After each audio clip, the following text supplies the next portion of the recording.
Fair enough. Well, let's just get rolling then. It's supposed to be a session where he would be coming in very, very, very useful. But, oh well. Okay, so what happened last time? We were in a tavern, minding our own business. I've rolled deception to the GM.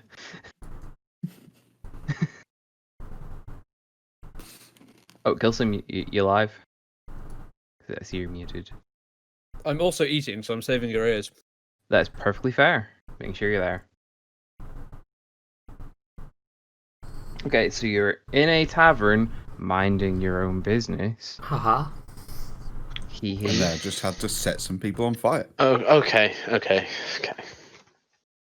So we had a bit of a midnight raid against the caravan, Torg's caravan to be precise, and a hunt for a primary suspect in someone's investigation. We don't even know if she's got any authority or not. Don't even know her name, to be honest. In Bremen. Well, near Bremen.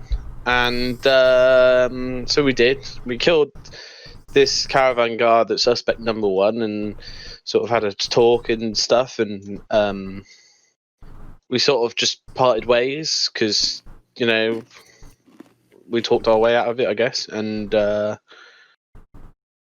we went on to Bremen to sleep for the rest of the night and morning. And we woke up to Torg going, "Get out here, you bastards! You stole all my money, etc., etc., etc." Because we did steal her strongbox. We didn't steal anything. We found it. So the only logical next step would be just to kill them all. So that's what we did. Torg and all of the caravan guards. We were protecting the inn from someone that we already know has killed once and could kill again. Okay. And we also figured out as well that she'd killed someone for a bounty. The night before, so yeah.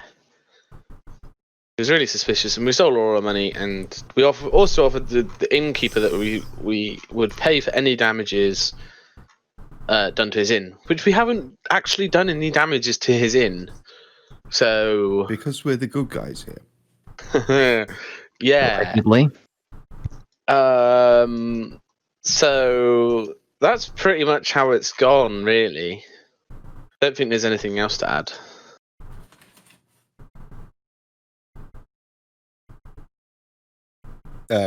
There's a bear riding a sled. Yeah, we'll also have a centaur riding a sled as well.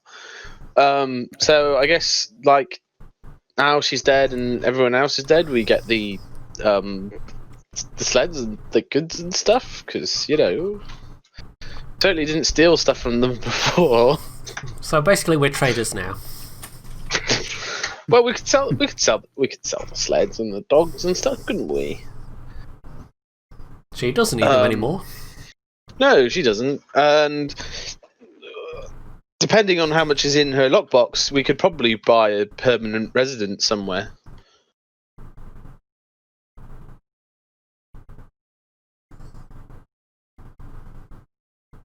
But yeah, the very first thing Garvek will be doing is finding and destroying that bounty poster. Okay. Yeah. I think that's about it, Phil. I think so. So, after your brawl in the streets at not quite noon, some of the people actually come out of their houses and out of the token warmth that they have within them, all huddled up and bleary-eyed, and are some are looking shocked at the mess you've left in the street. Some are definitely fairly nonplussed, I think would be the way to put it. and there's a general sort of murmuring around the place as to what just as went on in their rather quiet and pokey town of 150 people on this particular day. So crowds, just generally speaking, coming up through each of the sort of main ways in, and no one's sort of plucked up the courage to approach us yet. Might be waiting for somebody in particular to come and talk to you, but generally speaking, they are curious, to say the least.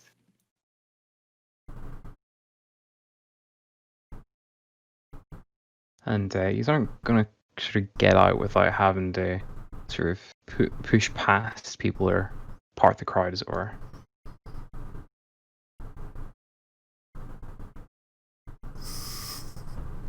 What was that? Where are people?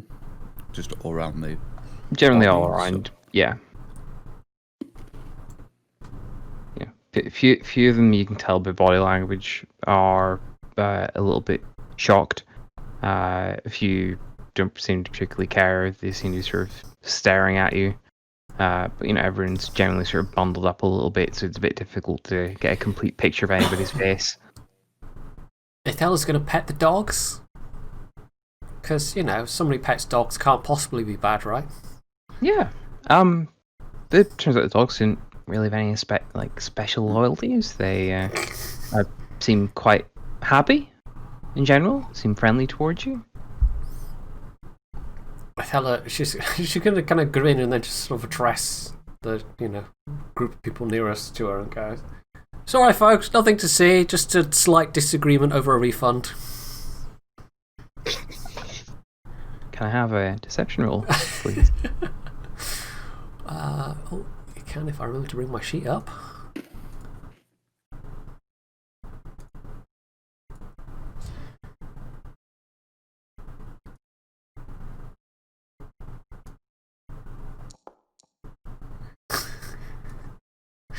Yeah, all right. Yeah, you don't think anyone's completely bought it, but at the same time, it's not the worst of the mutterings and hushed and sharp whispers between people. They're happy enough to take that as an excuse for not. As flimsy as it is. She definitely says it with like a, bit of a, like I'm not being entirely serious here kind of grin on her face. Yeah. I mean, centaur and a sort of weirdly dressed half-orc. You can get away with a little bit of. You look weird enough, shall we say, that you can sort of get away with that. Eccentric enough in the setting, shall we say?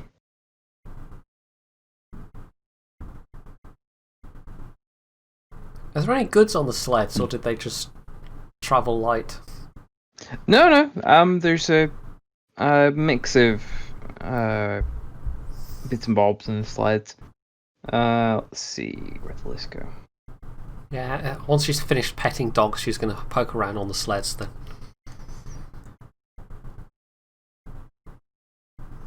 In the meantime, Karvik is going to be making his way outside, sort of, towards the... What was his name? Toga? Mm-hmm. And sort of inspecting the body. Is a crowd out here? For the sort of crowd you can get for a town of 150 people, yeah, there's maybe like 20, 30 people in total. Okay, so it'd just be like, get back, she might be dangerous. And sort of make his way. I mean, I'll take another deception check just for general efficacy.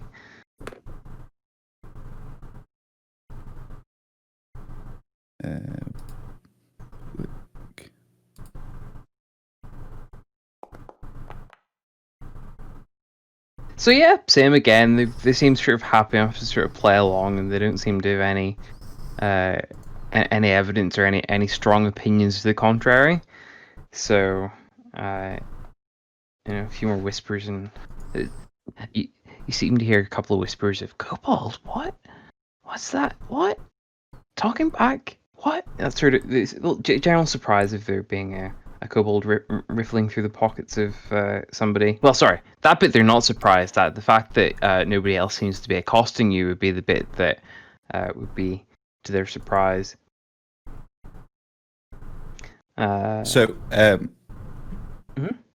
like I say, I went up to the body, and as is she like face down, face up? Face down. Face down, cool, perfect. So, I'd just be like to General Sanders by, like, right. Maybe you could just step back, make sure it's not like she's not got any last tricks. She's a tricky one, this one. And sort of as I roll her over, can I like try and like dip my hand into the pocket where she put the note? Yeah, sure. Give me sleight of hand.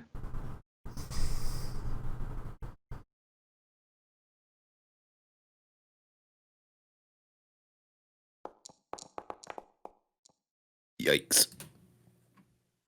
So yeah, I mean, there must have been folded or something like that. So it's sort of like catches in the way coming back out of the pocket, and a few people in the crowd most definitely saw you. No. Huh? I was just wanting to put my hand in to the pocket, Okay. and then cast not burning hands, firebolt, Right. Okay. and pretend it's like some sort of trap, sort of. Oh, Give right. a squeak, Okay. fall back. Yeah. Right. We'll just roll with that. I'm happy for that. Yeah. Yeah. Okay. Sure. Roll back. I'm like, see, told you. Don't touch any of the other bodies. She's already killed once.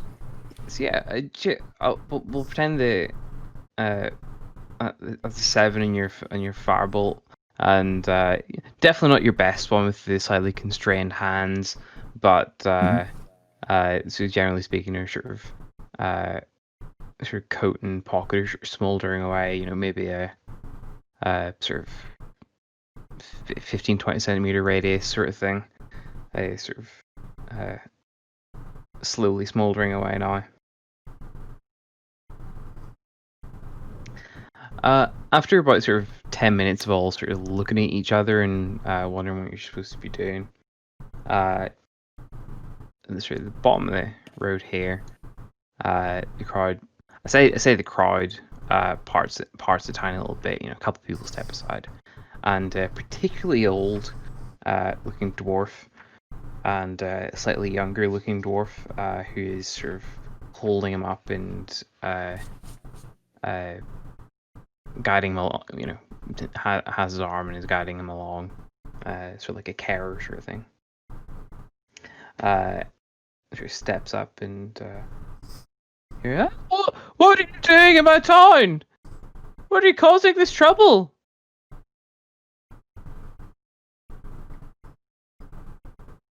We just wanted a quiet night in the inn.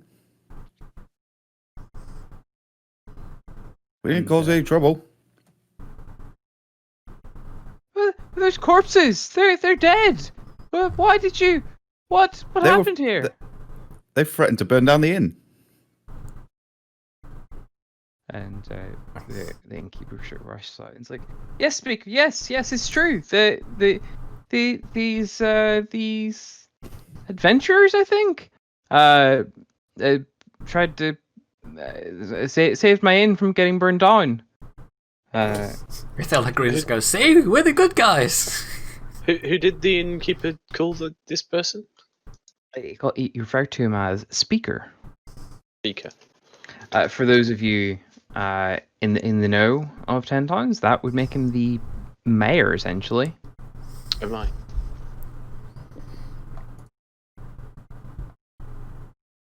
Being sort of independent towns, they have speakers. So they're the ones that would, you know, go to the other towns and do all the speaking. Yes, speaking for the towns. Funny enough. Yeah, it's fine. It's fine. Yeah. Hmm. I was going to say, anyone have history? No, I don't have proficiency. No.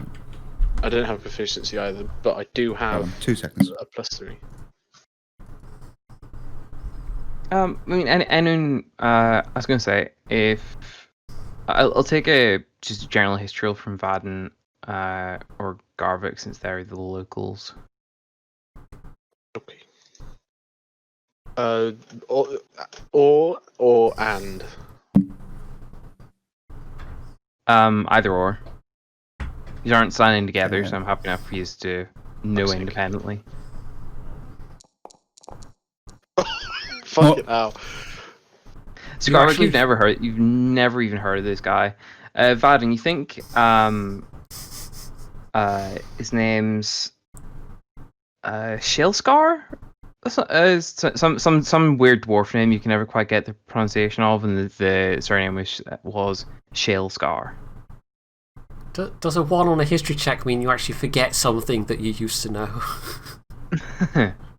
Somebody I used to know. No,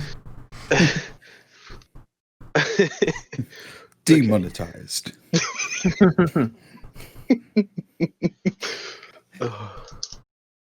DMCA. No, okay. Shale Scar. Is this a him or a her? It's a him. Okay. Sorry, it should be 5 minutes. No worries. And I suppose for 11 you would know that he is particularly old, of some unstated, very old age, and he's known to be a little bit in the doting side. Has he had his 11th birthday yet? Something like that, yeah. That might be next year, or that might have been the year before. He can't really remember. Okay. Oh god. Yeah, well, we can tell he's fucking old. Yeah. Fuck.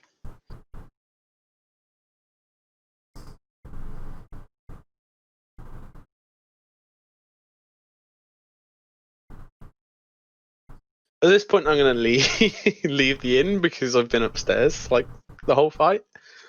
I'm just gonna sort of walk out the front. Oh, if I can. For some reason I can't. Oh. There you go. Oh, brilliant. Yeah, I'm just gonna like walk out the front and stand next to Garvik. Obviously, I see the pocket smouldering. Yes. Probably. Okay. What was the last question you asked? Why are the dead people here, essentially? Basically, yeah.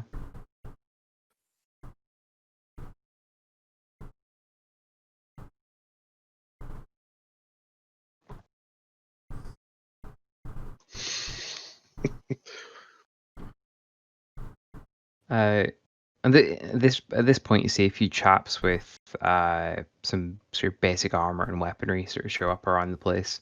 Each of them has like either a tabard or a shield or like a cloak or some sort of insignia. Is there with any way to address a mayor or a speaker? Sorry. just refer to them by title and generally be respectful, I suppose, would be the way to go. Way to start that off. Okay.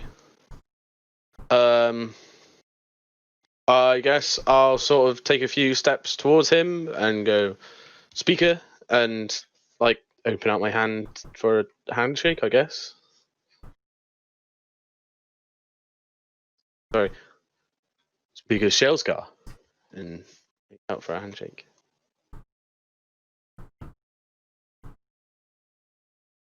It gives you a long stare that lasts maybe a beat or two more than it really should, as if he's sort of sizing you up, perhaps, or trying to get an idea of who you are, judge your character, sort of thing. Mm-hmm. And then sort of, it's like a snap, almost like a snap, where he sort of becomes animated again and shakes your hand with a little bit more strength than you might have thought from somebody that needs somebody to sort of carry him around the place, basically. And it's definitely somebody that's been shaking hands for a long time and knows how to give a half decent one. And is who might you be? Yeah, Tobias has descended from the stairs at this point.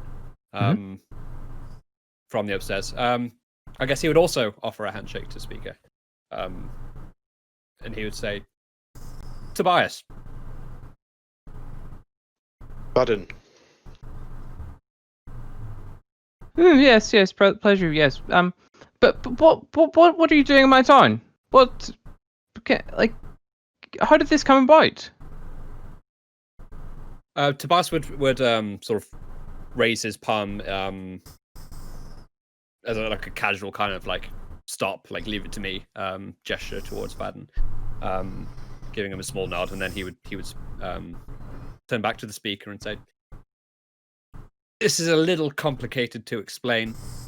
The gist of it is, we were doing our own business. That business didn't turn out how we wanted it to. It was late. This was the nearest town. We needed to rest. We came here. And then he would point down to the now dead leader of the group. What was the name? Torga. There's a Torga, yeah. Mm-hmm. Torga Icewind. He would point down to Torga and say, I'm not really sure why. He's trying to deceive at this point.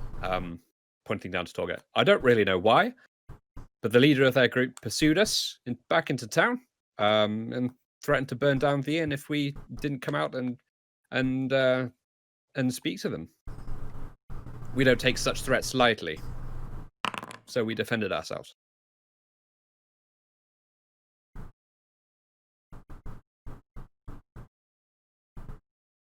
You hear a shout from down the road, and one of the soldiers shouts out, Speaker, we've found some of the counterfeit goods that were missing.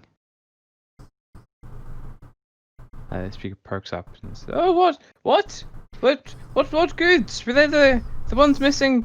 Yeah, it's like, yeah. And then you see his sort of helper sort of calm down a little bit, and she gives you a sort of just roll with it sort of look, I suppose.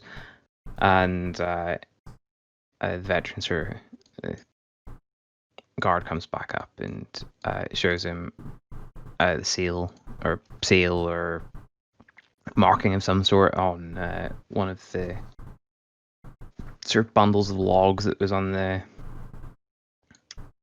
sled. And he says, yes, Speaker, these were some of the produce that was reported missing a couple of days ago. We assumed it was just stolen, but it appears these folks have been selling counterfeit goods. They're probably thieves, or at the very least black marketeers.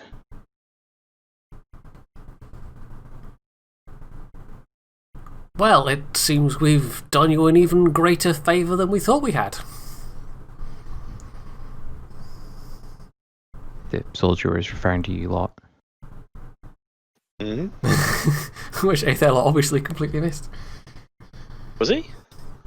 Well, I mean, you're the ones alive, and there's live dogs with sleds.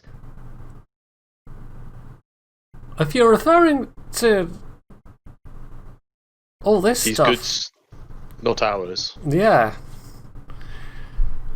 If you Per feel the caravan. need to confiscate these, then by all means do. They clearly were the property of this, claimed The property innkeeper. of. The innkeeper's here, right? Yeah.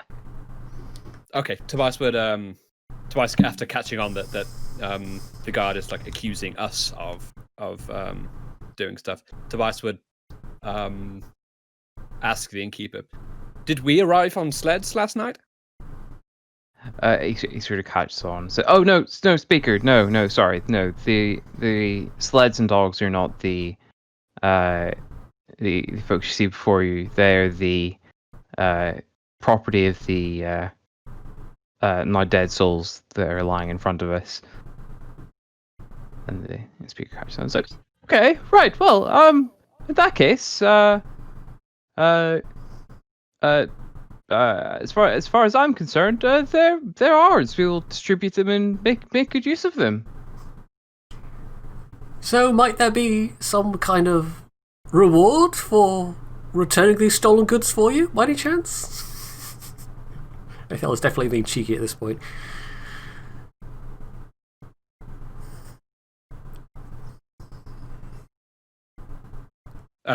Tobias would interject at the point. Again, raising his palm in a sort of like a very casual stop kind of gesture to Othello, and he would speak to the speaker, the mayor, and say, "No, she doesn't speak for us. Othello's pouting in the we background. don't expect any payment for this. The only thing that we can ask for is just a little peace and quiet as we discuss what to do next in the tavern. Perhaps even pay a little towards the innkeeper here for his good service." Those close to Othello can hear him mutter something that sounds like spoil sport. I'm saying this. Obviously what little of a crowd there is around you is sort of murmuring, and it seems to perked up. He's definitely no longer suspicious, and seeing the sort of rather decently piled up sleds and the sort of various provisions and stuff that's on them, you've definitely given a meaningful boon to the town. I think would be the way to describe it. Not necessarily going to overhaul anybody's life, but definitely taking the edge off for the next few days, I think would be the way to put it.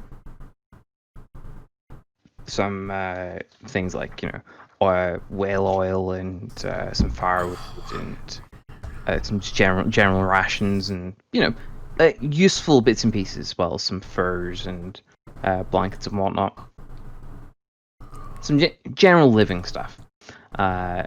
And the speakers seems quite content and says, "Well, in that case, if you're happy enough, I think we'll clean this mess up and we'll call it even." Can I at least keep one of the dogs? They're so cute. Do we want to? I think one sled would be. You won't all fit in one sled. No, we won't. Some of us might. Some of us aren't horses. Do I know which body has which sled has the body in it? No, none of them. Yeah, we left the don't know. body buried out of town, didn't we? Yeah, you guys have the body buried. No, the other body. You took that as well. Found In the it. first place. Yeah. Yeah. But we yeah. gave it back. What? Yeah, we give it back. Oh yes, you did. Oh, you meant and the elf. Okay. Hence why I burnt the note. Sorry, Yeah. I completely Oh. forgot that Yeah. little snippet. It's in the middle slide. So it just looks have like they they've looked over got a that dead. sled yet or not? No, the veteran guard sort of just looking at this one over here. So it just happens to look like they've got a random dead body on one of their sleds. I mean, there's Even plenty more of sacks incriminating. of various woods and pelts and whatnot, so it sort of blends in unless you were to point it out. So in response to the speaker's question, Tobias would seem to be in agreement, nodding and thinking it over, and he would ask, "I think we're fine with you keeping almost everything from the sleds and any loot from the leader and her henchmen. But I do ask that we keep one of the sleds and one important commodity? Is that agreeable?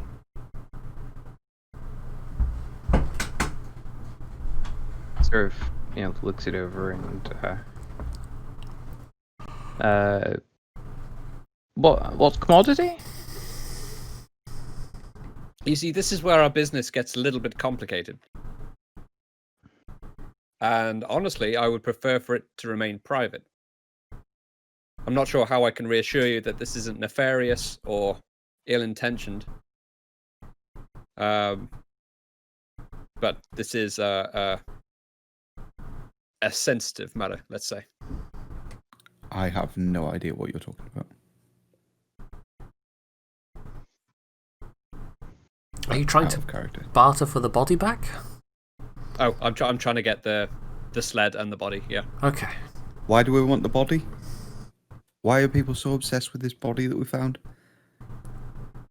Do we even know where to turn it in as a that's- bounty, if that's that- your idea? Yeah, the body is our. We do out, know, but like, yeah. yeah. We do know As where to far turn as- it in as a bounty because it come from the northernmost city of the Sword Coast. Yeah, that means crossing the spine of the world. Like, How long does I it don't- take by caravan to cross back down to whatchamacallit, Phil? A couple of weeks at least. I think we should just leave the body. Yeah. I think we should just cut our losses at the strongbox and just The bounty is 125 gold pieces. yeah, no. We've got Sefek's body, we've got the strongbox. I don't think we need anything else. No. Okay, someone want to say this in character then. Otherwise, it'd be a little weird. yeah. Vadden's gonna sort of turn around and go to Tobias and go, no. Is that it? I'm trying to compose my next sentence in as little words as possible. Okay.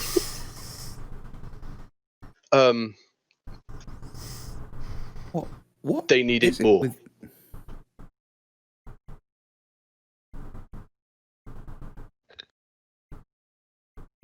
Okay, yeah, Tobias would contemplate for a few moments and say, never mind. Strike what I said last. You can keep everything. To the speaker. The speaker sure just nods his head and says, "Oh, okay.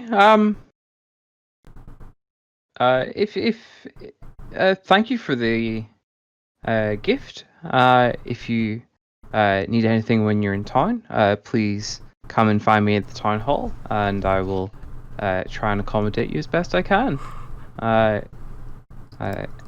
It's difficult not to see this as a service to our struggling little town. So, thank you. However strange the circumstances may be." Indeed. Have to be of service. As accidental as it may be.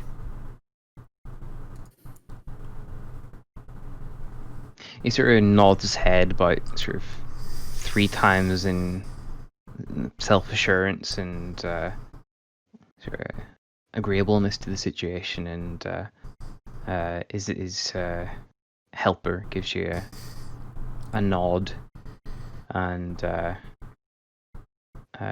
takes the speaker back off down the road.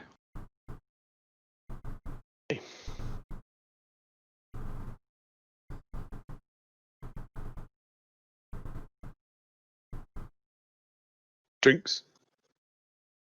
I'll turn around and to Tobias. Yeah, Tobias nods in agreement and says, we were Drinks. interrupted without breakfast. Breakfast. And importantly, do you remember which of the 5 taverns you were in? The moose is something, right? The Grumpy Moose. That's right. This It one. had moose. Yeah. Alright. No, we rolled the dice on it.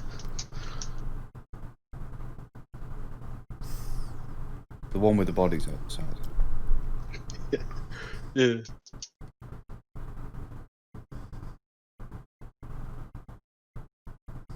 Yeah, it was this left-hand list one.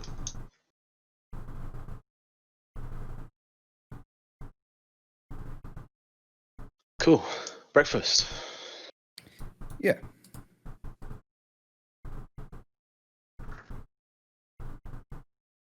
I'll also buy a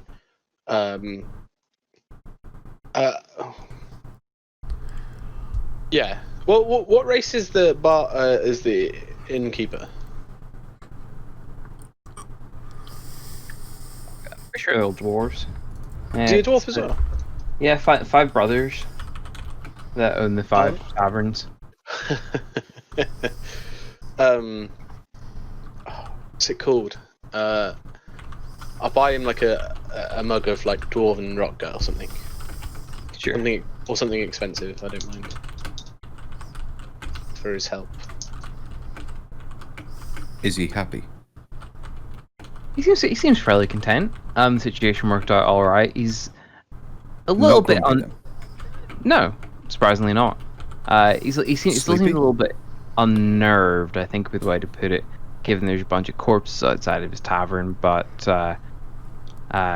it's difficult for him not to see it as overall a good situation. Icewind Dale's pretty harsh. Shit happens. They clearly picked a fight with the wrong people.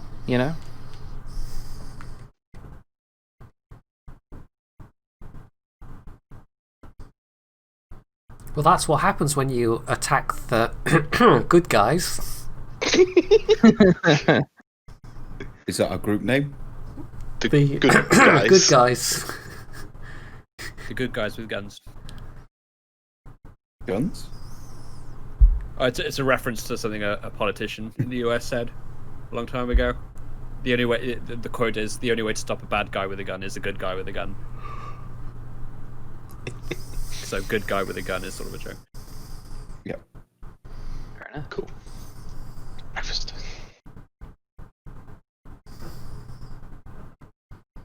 Ah, okay. No bacon today, so this is going to be interesting. I'll just have eggs then. Mm-mm. Did you want one of us to take over his character, or are you going to do it? I'll just take over his character. Easier that way. We'll save. Yeah.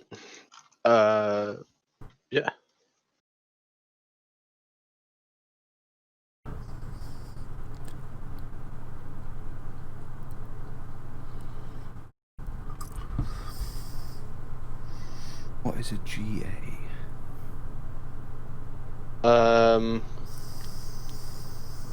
I think it might be his. He does a archery club thing. I think it might be that, although I don't know if it is. Doesn't really matter. Wish you let me know a bit more beforehand so I could work around it easier, but hey ho. Yeah. Anyway, It was only 36 minutes after the session started. Sorry.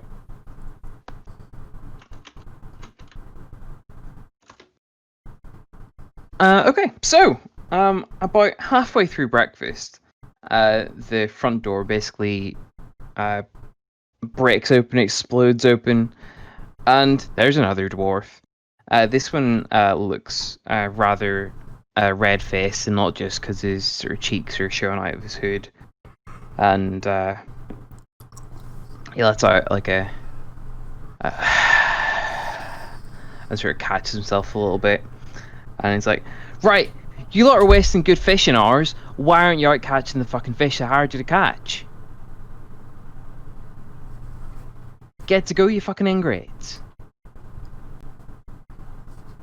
There are other people in the tavern. I'm a little confused. No, you lot specifically. There's there's 5 taverns. It's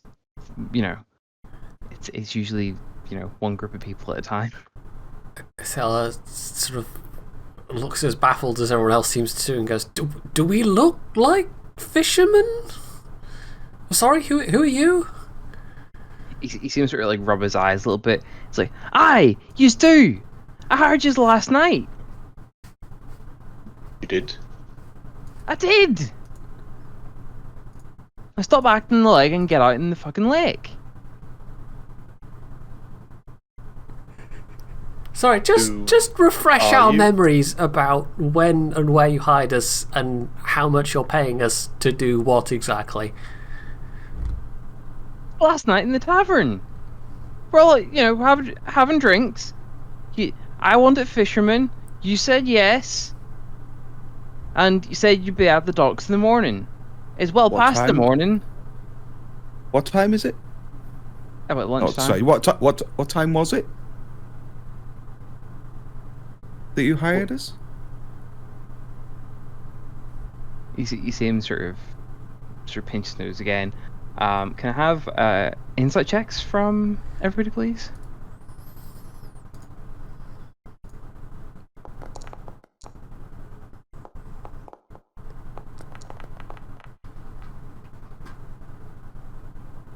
Fucking hell, Dodge. The character is cursed.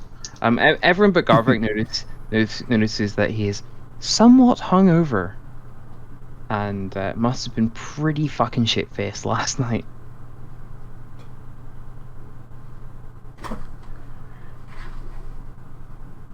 I mean, I look at the rest of the group and I say, I mean, I'm convinced. He can't really confuse us for anyone else. Are you sure you got right tavern? I mean, we only got here in the small hours of the morning. I'm sure you've got us confused with somebody else, sir, but for the right price, There's perhaps a kobold and a centaur. We could think about doing this job for you. He must have just been really pissed if he's thinking he saw kobolds and centaurs. Or really fucking high. Tobias would, after finishing a mouthful of breakfast, would call out to him and ask him, "Come closer. Come get a good look at us."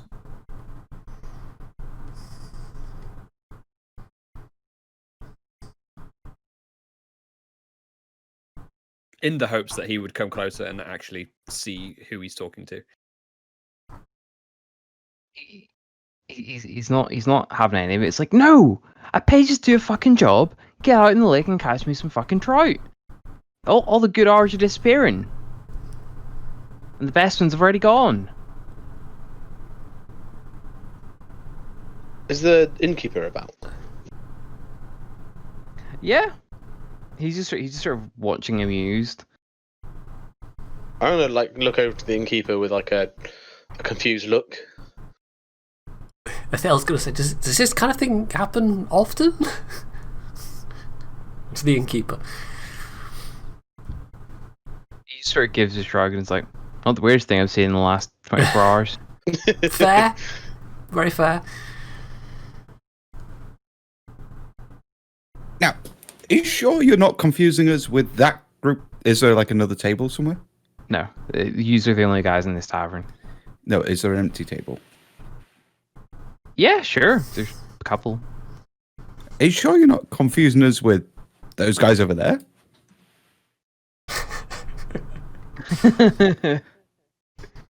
And there's a table full of dwarves, all in cute little sailor outfits.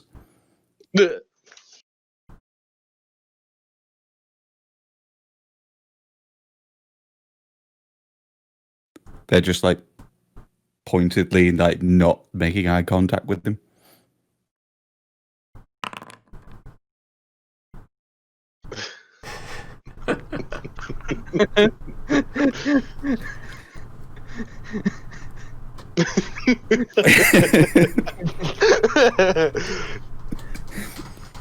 So it sort of squints for a second and then walks on over with a bit of a stomp and tries to start lifting menus up, hiding Yeah. So then he tries to grab one by the scruff of the collar, sort of thing, and his hand obviously goes through it, and it's like, "The fuck you doing? You making a fool of me, boy?" Othello bursts out laughing. I think you're doing that just, completely fine by yourself there, friend. What? They were an illusion all this time? They've been there all morning.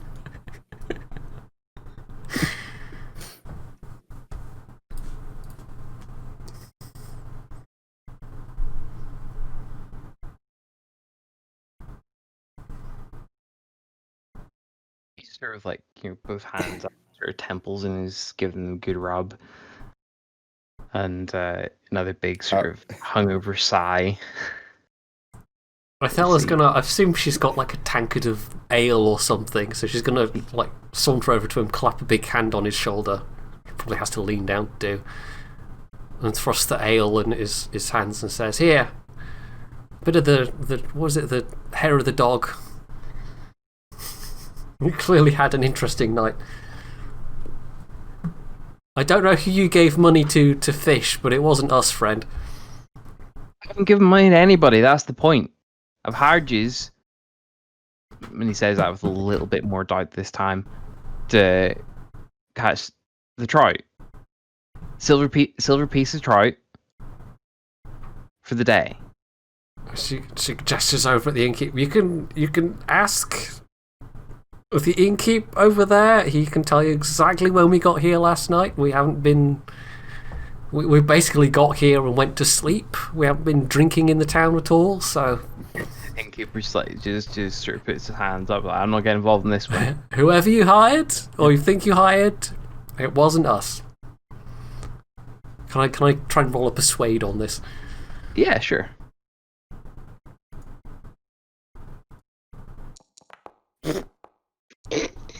Yeah, all right. Apparently 11 is the number of the day. And you know what? At this point, he's happy enough to be like, right, fine. I still need somebody to go out and catch trout. Silver piece ahead. Are you lot up for that? Otherwise, there's your whole day going to waste. Othello What's the shrugs and going rate says, for a trout? "You know what? That sounds like a nice, relaxing thing to do after the morning we've had. I'd be up for it." In response to Othello, Tobias would eyes would widen and then turn to Othello as if she's mad, and he would say, with a mouthful of food, "Fishing is not relaxing at all."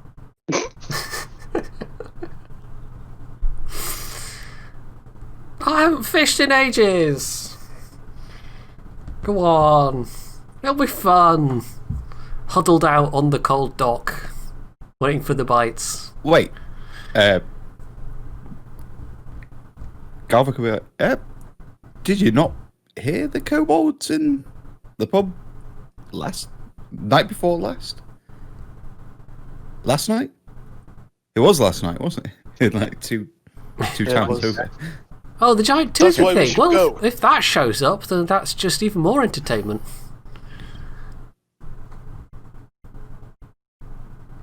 Well, I can tell you. I just burnt my last spell slot, so I'm not dead keen on fighting any river monsters.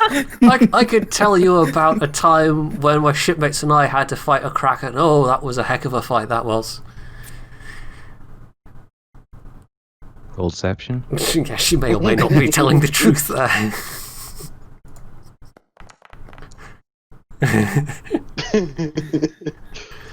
Anyone that wants to specifically call bullshit in that, roll insight. I'm not going to call her out for it, but I'm just going to Yeah, you don't believe her. But not. I mean, my passive is 11, so. Touche. But anyway.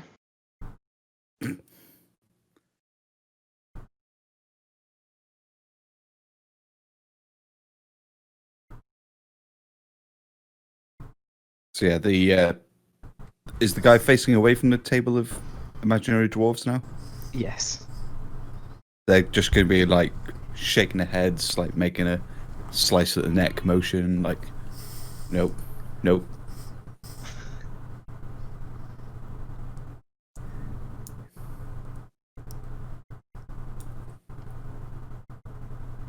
So the dwarf who is 3/4 of the way through his tankard seems to have calmed down a little bit, and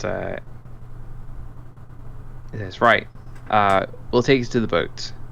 It's a fair wage. I was gonna pay 5 copper pieces last night, but the day's getting on. I really need some try-in, so silver piece." I don't know if Garvek's ever been on a boat. Wait. While before the kobold voices up and potentially ruins some sort of extortion, not extortion, deal.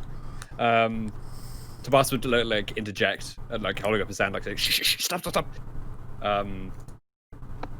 Finishing a mouthful, and he would turn to the dwarf and say, 2 silver. We're here on other business. We've got other intentions, so you may as well make it worth our while, right?"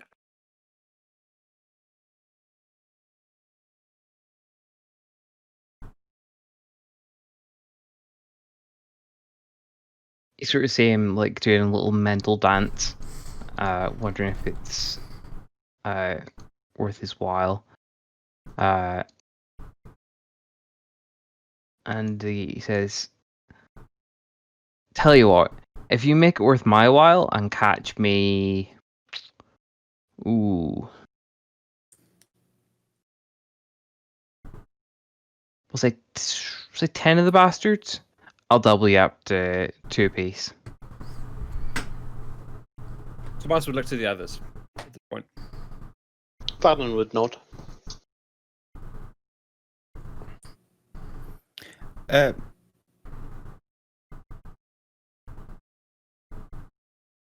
Question. When we were at the thing, we found some like herbs and stuff. Would that have been when we're at the caravan guard? Yeah, when we were at the caravan first time round, we found some like herbs and stuff while we we're getting the lockbox. Would that be enough for me to use Find Familiar?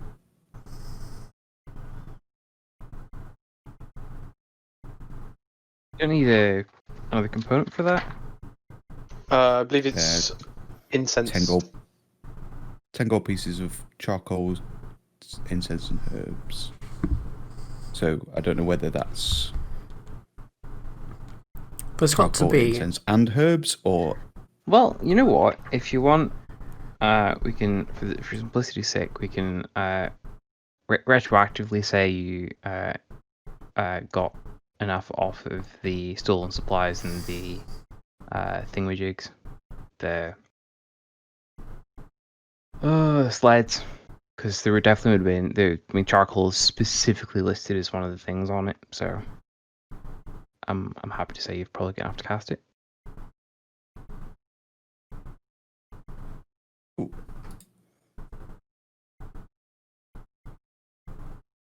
Well, it does leave you a brazier to locate. Brass one too. I would have seen a brass brazier at some point if I've cast this before. Surely. True. Brass brazier would fit in a 3 foot by 3 foot cube, right? I would say it's only a little ritual one. Cool. Minor illusion, right? Minor Or, conjuration. minor conjuration, even. Yeah.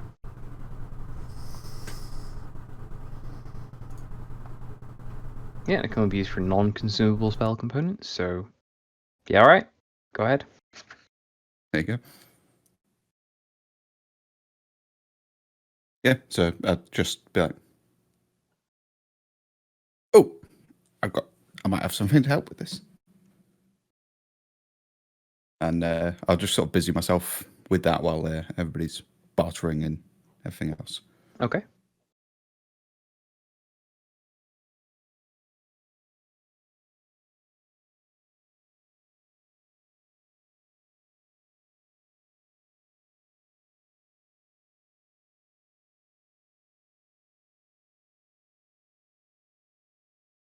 Fair enough. So, what's the decision?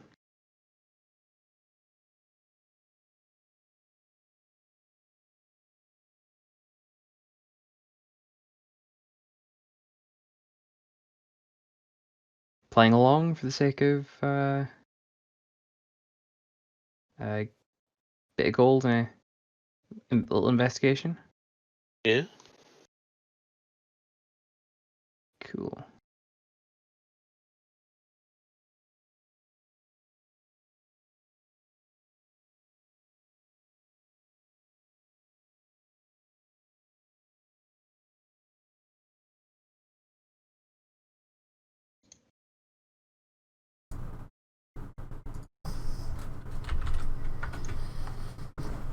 Who is party marker? It's me. Pointy. Oh, yeah, why is it saying party marker? Because you were clicked on the party marker, probably. Oh, how do I unselect that? Just like drag it like a box. You need like to- selecting something. Oh, there we go. Yeah. You can turn that selector off, Phil, in the settings, so it's just click rather than click and drag. Alright. However, do it later. Yeah. Cool. Okay, so he's heading on out then? Yeah. Yeah. Cool. So, the dwarf is distinctly more relaxed at this point, and introduced himself as Grinsk, Barrel Boar. And starts giving you the, sort of giving you the lowdown and sort of what's going on, and so he's enough jobs, go out, he's catch a few fish, and then you come back as soon as as soon as you stop getting bites, just come on back, and he'll pay you for the haul. Of course, he'll lend you his rowing boats and the gear you need for it, so you don't have to worry about that. But yeah.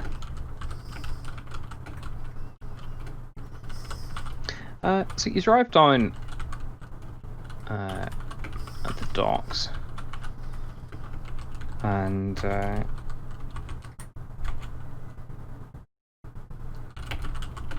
you see a couple of sort of deep, larger rowing boats. Fair to say. And okay, cool.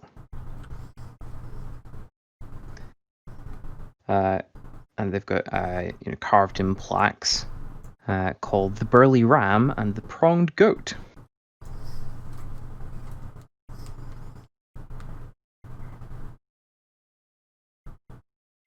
It would appear the Pronged Goat has a little bit of damage to it. There seems to be a sort of chunk missing out of the sort of handrail, like at the top of the I'm going to call it the handrail around the top. How big are these boats? Sizable enough. Okay. Officially, there's enough for 4 medium-sized characters each, but there's 2 boats, so split the party between 2 boats, obviously. Okay.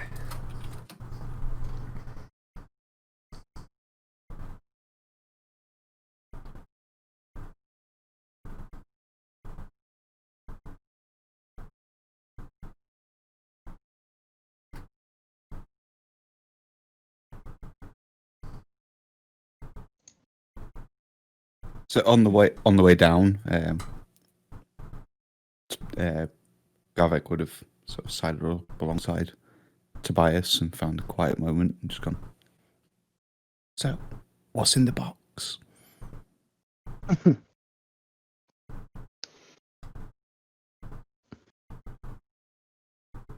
Oh yeah, we were kind of interrupted. I wanted to go through the lockbox at the tavern.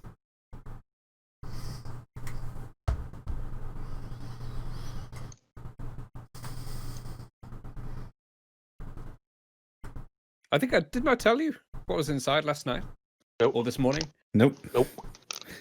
I You did distinctly not. recall that I did. You didn't. And I will cite a timestamp in the stream last night that I did. But I'll say anyway. Pretty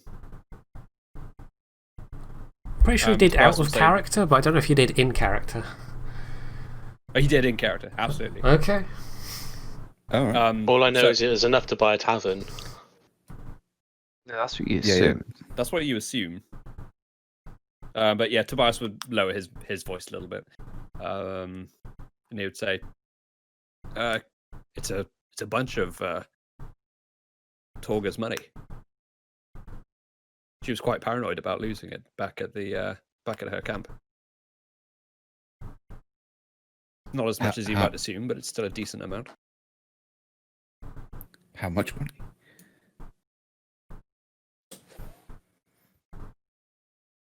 A hoard?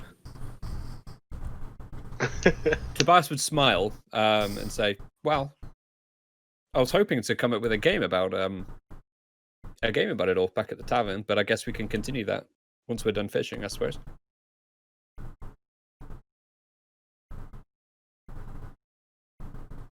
Like you can see, Garvek is like physically like excited, Tobias says like no more. jittery with excitement.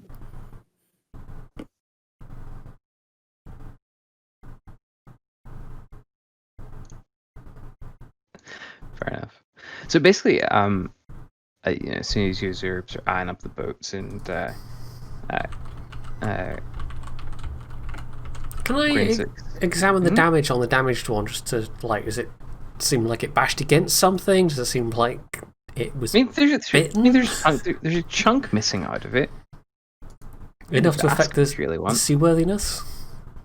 Oh no, definitely nothing to affect the seaworthiness. Like Okay. it's very much out of the top of it. Like it's you've maybe lost 4, 5, 6 inches out of the top of it. So it's not going to make any like meaningful difference.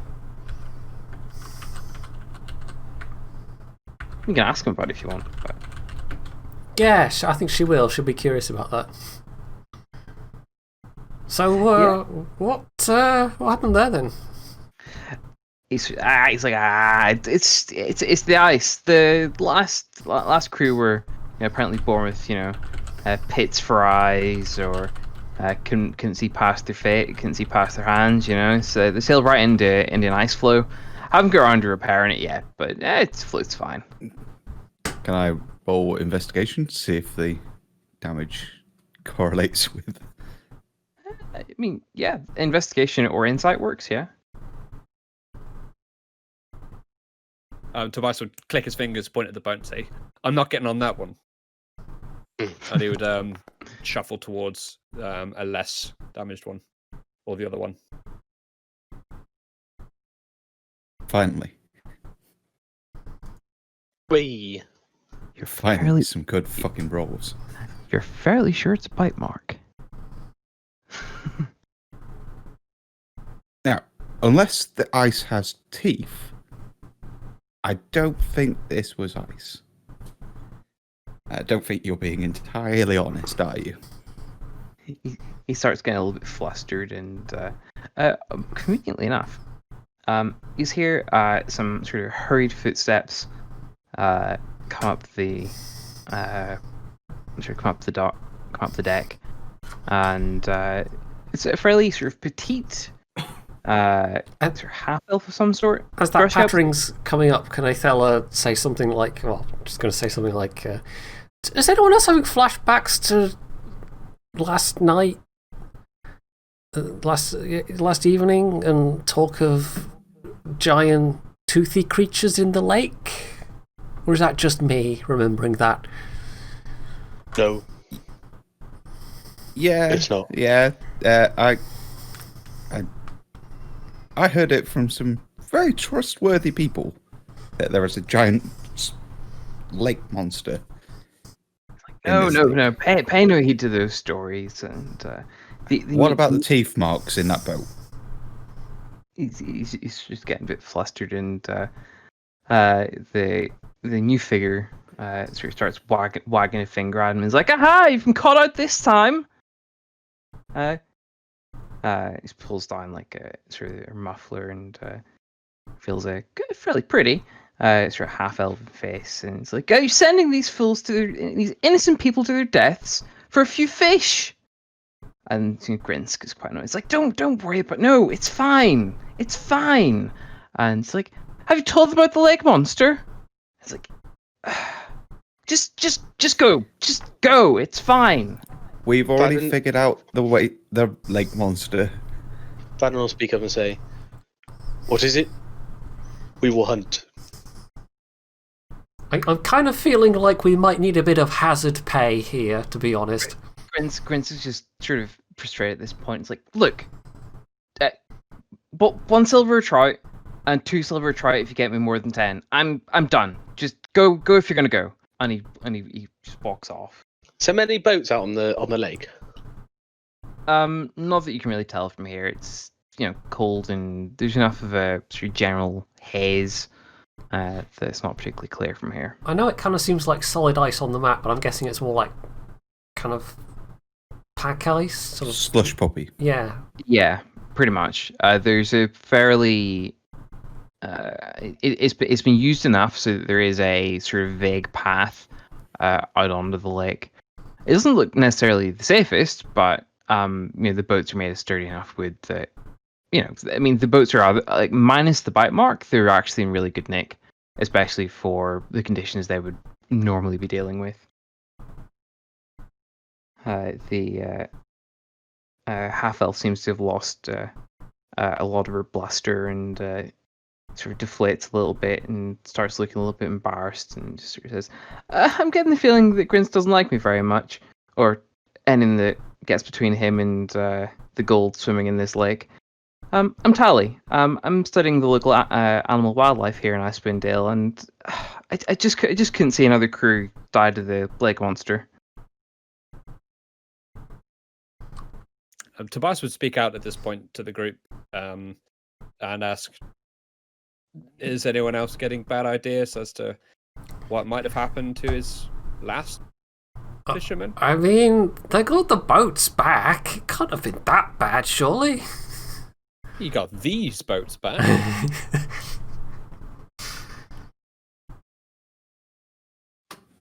Is it just me who's getting I mean, bad vibes from this guy? Maybe the whole drunk kind of thing is just a ruse, and he's trying to get more unsuspecting fishermen.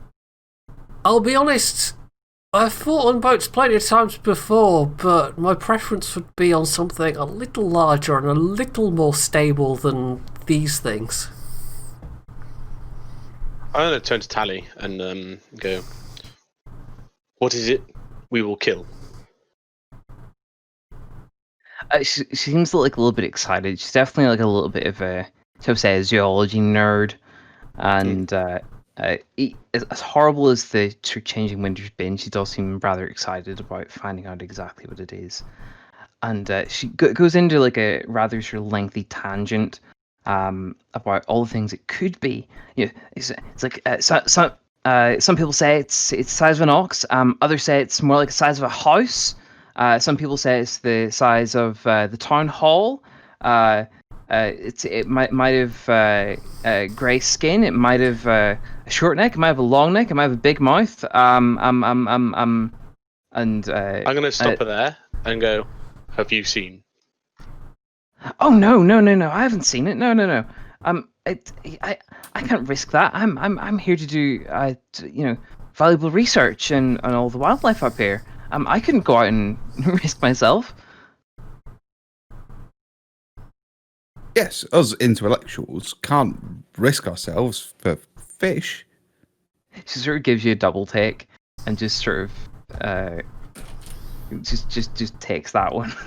Doesn't contest you on it. Kobold intellectual and all that. Have you known that my collection of rocks is very extensive?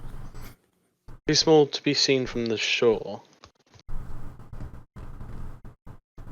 Vaden will go, Or too big Small. to get close to the shore? "Too small to be seen from shore." if you want my take on it, I think the winter might have affected its eating habits or pushed it out of its normal habitat, and that's why it's harassing the fishermen, and trying to steal their trout.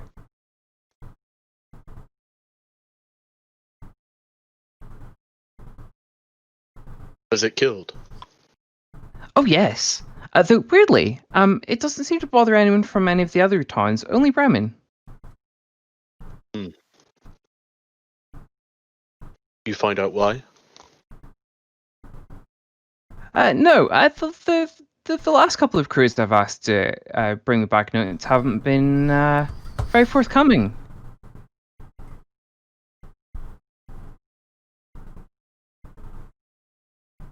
And she sort of like there's like a little grim look sort of slides across her face when she says that, and sort of gives a "Huh."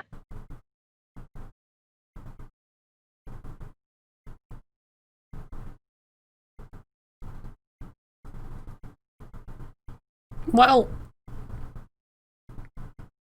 on balance, I'd be up for it. Fadden will speak up again. What difference between fishermen and fishermen? And when he says fishermen, he points at Bremen, and when he says fishermen the second time, he points at the out over towards the lake, to the towns on the lake.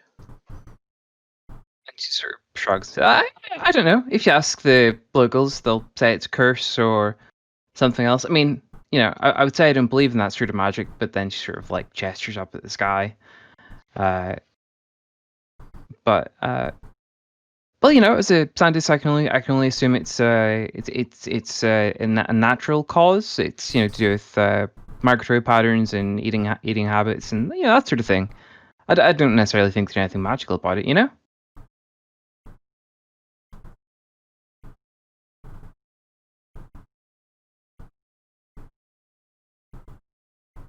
Is Bremen mostly full of dwarves?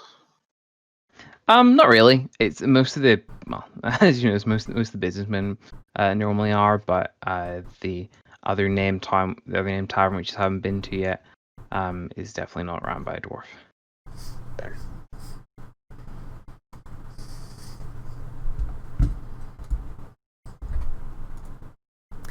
Well, I guess it will just have to remain a mystery. He'll sort of dust his hands and Let's hunt, and I'll start I'll walking off towards. I'll pick up Garvek and just toss him in the bitten boat and jump in with him. Nice. Can I try to avoid it? Of course. Either of you can roll athletics or acrobatics, and I'll take it as an opposed test. Yeah. What will it be? I know what I asked. No, either of you can roll either or. Okay. So feel free to roll. My mage armor will still be up. This isn't AC based. This is grapple. Deal with it. God damn it. Grapple don't care about no AC. Can I help? I'm amused at this turn of events. Which one do you want to help? I'll definitely help you. Okay. God. Ganging up on Garvek. So bad, and you're rolling with whatever it is with advantage.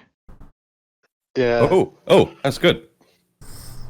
I feel like you should be rolling with disadvantage, but It's acrobatics is fun. Yes. the kobolds are rather slippery. Both of you sort of end up like nudging into each other while he sort of like ducks under an attempted lunge. Did he oil himself up or something? He's always been slow. Tally's looking sort of very confused at the minute and sort of feeling out of place. Like, okay, right. Look, if you're going out, and she sort of like ruffles through her sort of bag for a second and pulls out a sort of fairly generic sort of notebook, sort of like A5 size roughly, and says, "Look, if you're going out, you take some notes for me. I'll try and make it worth your while. I don't have a huge amount, but I can at least sort of sweeten the deal a little bit. Yeah. Go on. Yeah. I mean, I'll need to check what I have, but I'll figure something out for you. I promise you won't feel bad for helping out with my research. Let's go. I'll sort of just chuck my stuff in the rowboat and sort of jump Hold in as well. She was just accosting that other gentleman for trying to get us to go out on the lake. And now she's trying to get us to go out on the lake. You don't have to. I mean, if you seem to be going out already, so I sort of shrugged. Yes, before we saw the teeth marks in the boat. We wanted a nice relaxing day of fishing. Well, it could well be. There's been a few days where people have come back and nothing's happened. And there's been other days where people haven't come back. What if you find its hoard?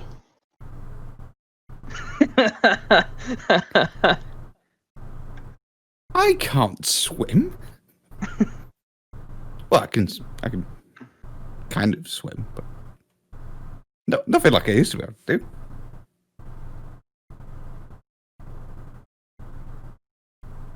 Tobias would speak up, and he's been like contemplating this whole time as to whether or not to join, and I guess he just thinks, fuck it.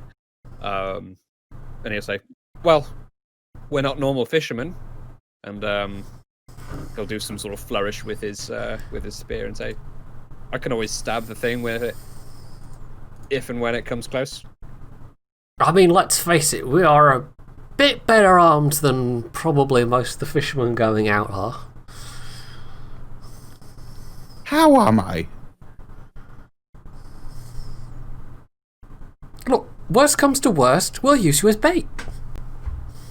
Yeah, you can That's trick it. precisely why I don't want to go. You can make another... I'm a wizard that used all my spells, saving your ass from the dwarves earlier. Oh, yeah. I was about to say you could make like a pretend boat for it to attack, but... That's true. That would be It a would good be a idea. very small boat. It conjures a very small boat. I'm gonna hand the notepad to Garvek and say, "You document."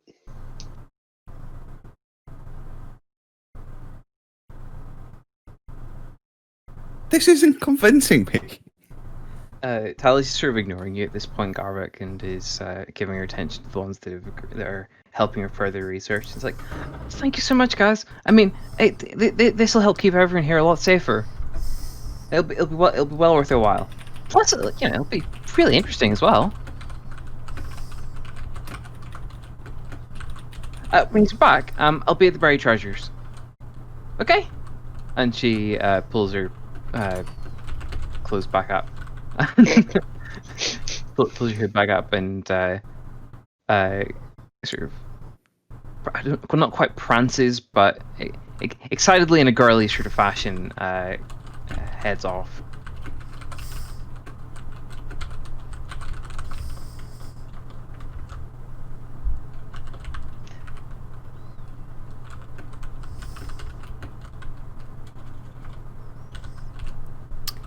Well, come on Let's then, get in the boat Garvek, don't be such a stick in the mud. Let's have some fun. I would welcome being a stick in the mud rather than bait in a lake.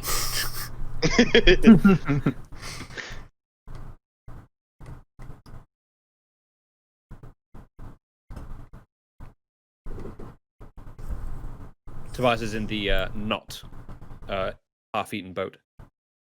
Fair enough. Vaden will be in the bitten one. Fair enough. In that case, I'll put Garvik, Vaden, and Thingamajig.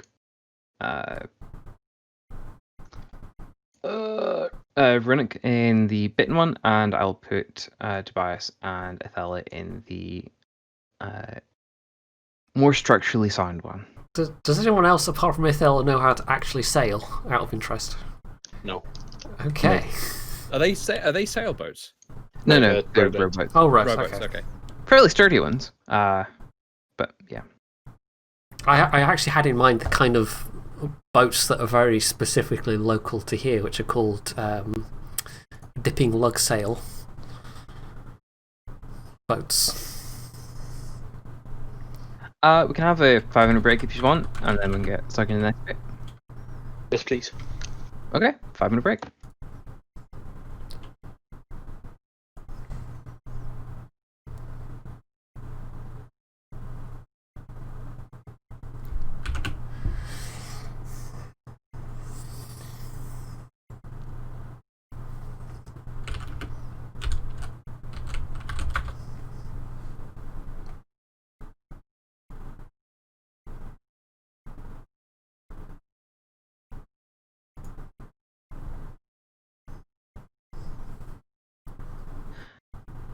Okay, let's bring us into the new map.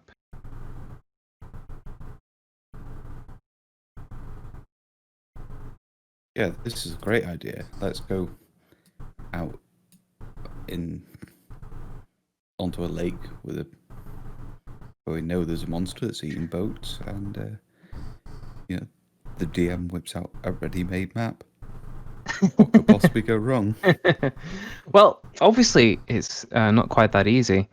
First, you have to navigate your way through the ice floes to get onto the lake. Can we walk on this ice, by the way? No, I mean you're out into the open lake at this point. Well, by this point in the map, you will be in the open lake. But no, it's like the sort of path that the boat's going through is largely sort of like that sort of slush. There's very little clear water through the sort of flow from the sort of docks out to the sort of main body of the lake. But yeah, some meaningful sized ice chunks along the way. But on the way out, as a group, each boat will be rolling 4 wisdom saves. Do I have any advantage from my prior experience? You get to add your proficiency on top of that, yes. Okay. Oh, sorry, it's a wisdom check. Apologies, not a wisdom save. So yeah. So, can Wisdom I have check? a DC 14 wisdom check? Yes. If you have proficiency with water vehicles, you may add that to it. What's your wisdom, Pointy? 15. I've got navigator's tools as my proficiency. Oh, or okay. as a You'll be dual doing the rolls proficiency. then. Okay. Mine is 9. I'm guessing Runic would have higher than 10 wisdom. You would, yeah. So is this I Being have- the I have a wisdom dozen. caster. is this advantage or just normal? You get that proficiency if you have proficiency with water vehicles, but other than that, it's a flat wisdom check. Okay. Oh no. Oh God.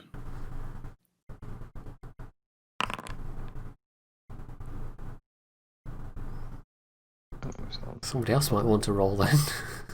Okay, so that's Othello, would you like to roll a d6? No. Pass. We're going to die. Well, you're going to roll a d6 anyway. 6 damage. Cool. Is this to the boat? Yep. Oh dear.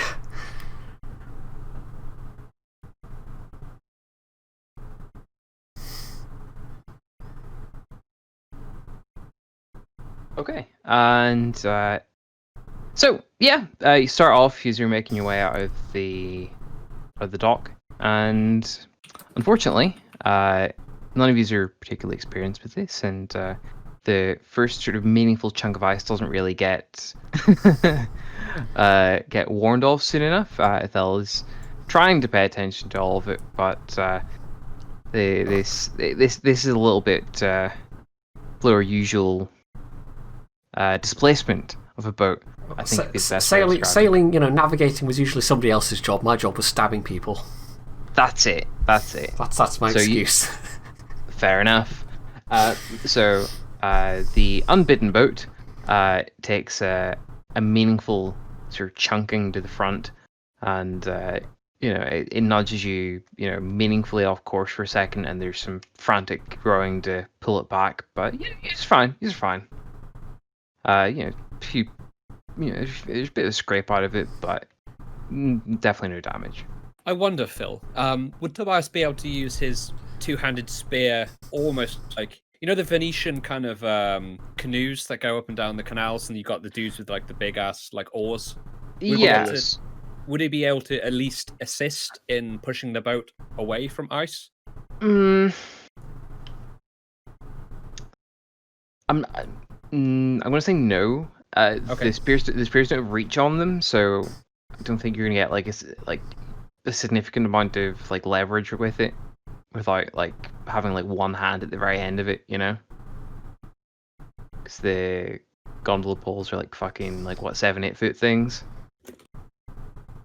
probably more actually. But 2.5 meters, I think. Top of my head. Anyway, good idea, but I'm not convinced. Okay, fair enough. Should worth a try. Okay, so again, so that was call it a quarter of the way there. The next stage, can I have another wisdom roll from each boat, please? Are you just going to make Runic do all the rolling? By which I mean me do all the rolling on Runic? No, I'll do it. Okay, that's a bit better. Fair enough. It's the other way around this time. Vaden, can I have a d6? Yeah, sure. Brilliant. So yeah, other way around. Othello's on the ball for this one, and Vaden thinking he can do a slightly better job with his extra muscle than Runic could. Manages to fuck up, and there's another chunk out of the already bitten boat. Taking an idea out of Kelsim's book, but with a pike, could I help in any way? A pike has reach, It does. so I'll bite. Yeah. I will let you add proficiency. I'm not going to give you advantage, but I'll let you add proficiency. So that would be a +2 to the wisdom, right? Mm-hmm. So it would be a 14. For the next one, you didn't call it Oh, that for this the next time. one. You didn't call it. Okay. Never mind. Okay. So that's just past the halfway mark. Getting there. It's slow going. Trying to keep up a little bit of momentum and trying to make sure you don't get crushed between two sort of larger chunks of ice. There's plenty that are vaguely the size of the boat. None that are particularly fast moving, but some of them you can be like an occasional sort of like wave through the lake, and that sort of rocks a couple of them a bit closer together. I'll take another round of wisdom rolls, please. I do this one? Yeah, go on. Can I help in any way? That's a 12. Is 12 enough?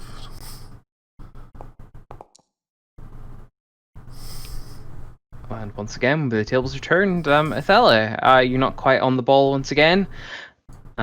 This one, you're a bit annoyed at this one. You almost had it.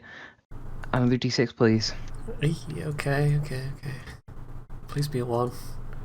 Oh.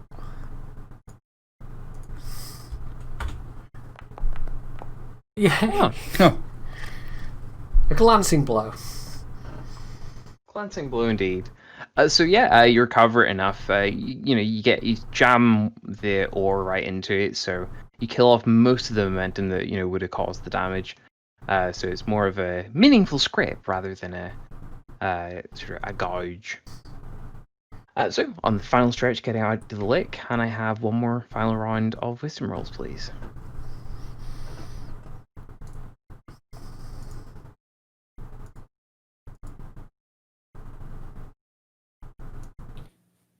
We get the druid to roll again. 13. Yeah, go on. Considering my wisdom, I'm rolling kind of rubbish here, to be honest. Yikes. Okay, that's a d6 for both parties then.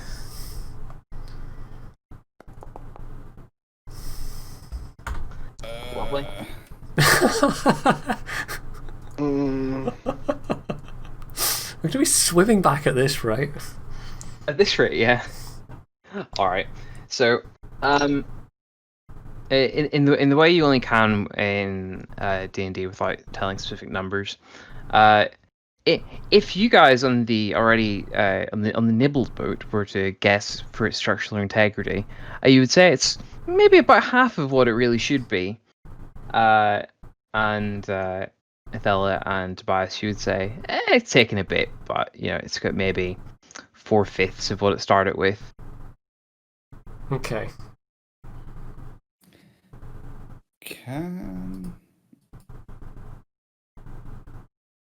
Never mind. All right, so you just make yourself out. You just make your way out to the lake. It's actually quite a nice day, to be fair. It's only a light, sort of dusting of snow, and the aurora's out. So it's the usual Icewind Dale dimness, but it's fairly scenic. The lake's quiet, and for every hour you fish in the lake, I'll take a survival check, and we'll see if you get a fish. So, is everybody going to be pitching into the fishing? Yes. Sure. Oh, Can I mean, I've definitely done this before. Fishing's a fairly staple activity on sailing ships. So can I throw my proficiency in there as well? You know what? Actually, for your background, I'll say fair enough. Because I was a pirate for years and years, so I imagine I fished at some point.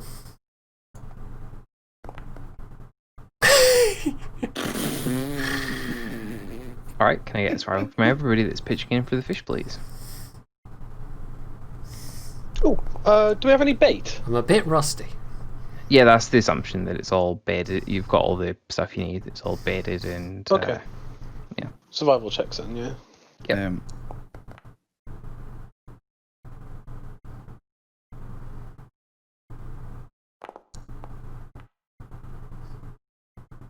yeah.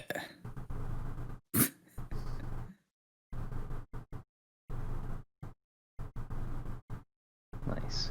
Would we be able to get a short rest? If you wanted to not fish for an hour, I would consider that a short rest.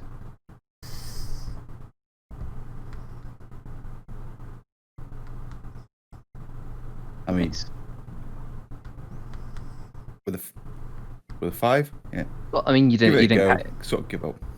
but I mean, you didn't catch anything for an hour. So, if honestly, if you want to consider that a short rest, I'm happy enough. It is a relaxing and definitely not strenuous activity. Can I persuade Oh, thank God. the fish to go onto my hook? No. Nice try. If only we had a bard that could, lure the fish in with their loot or something. Oh god. Seduce the fish. Stick his thingy in the water. Can And get some I massive ritual worm. cast? Can I ritual cast Unseen Servant to get another rod in the water? Get You know what? point to Yeah. work. Yeah, if you really want. He'll probably Um, have more luck than me.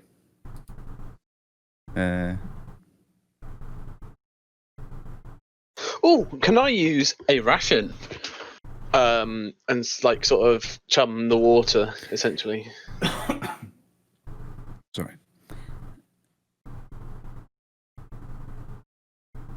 If you really want, yeah. To sort of, get the chance of biting up. Yeah. I'll be biting on other things and It says he can do some mending. But light mending, you're like sewing your trousers back up, the answer to thing. Not patching a bite mark up on a boat. Definitely not. is it Mending rather than shipwriting. is it all of us taking a short rest, or is it just Garbeck? He filled his role, so I'm assuming that means he will be. You and Runic, however, did not. Oh, lovely. Can I have an athletics check, please?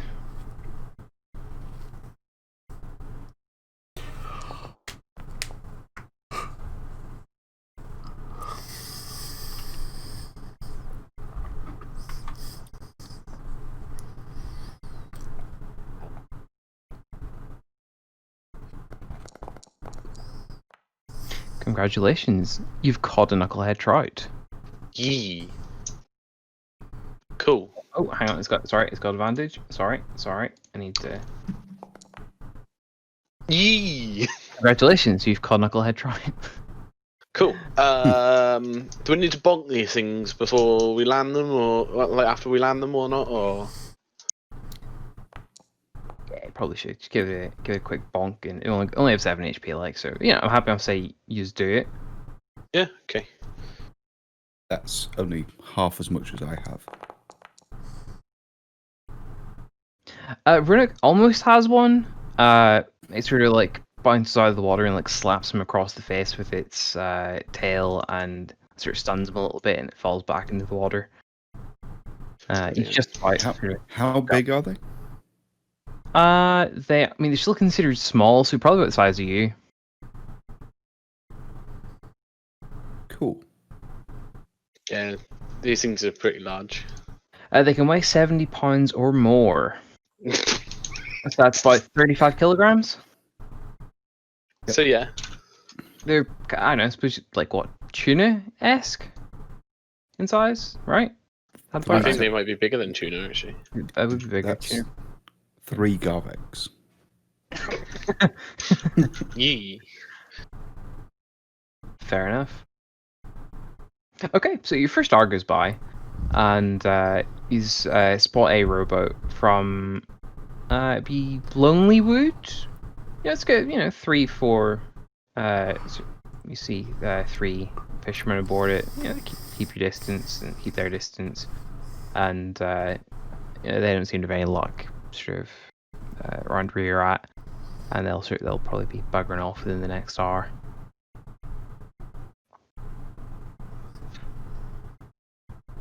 Can I have another round of survival checks, please, for the next hour of fishing? Unless anyone's got anything more to. So it's gonna go awfully slow if we catch like 1 trout an hour. I've clicked and nothing's happening. Same. Oh, hang on. There we go. Re-established. I think it's having a strong. Give it a second. Should be back now. Yeah, but Oh, yeah, survival. back. Yeah. There we go, re-established.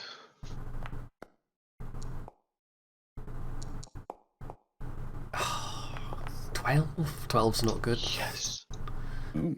And I'll take plus athletics six. from Tobias and Vadim, please. I've got literally a +4 to survival. Oh well. It's more towards survival than I have. Rathella's starting to look a bit miffed that she hasn't caught anything yet.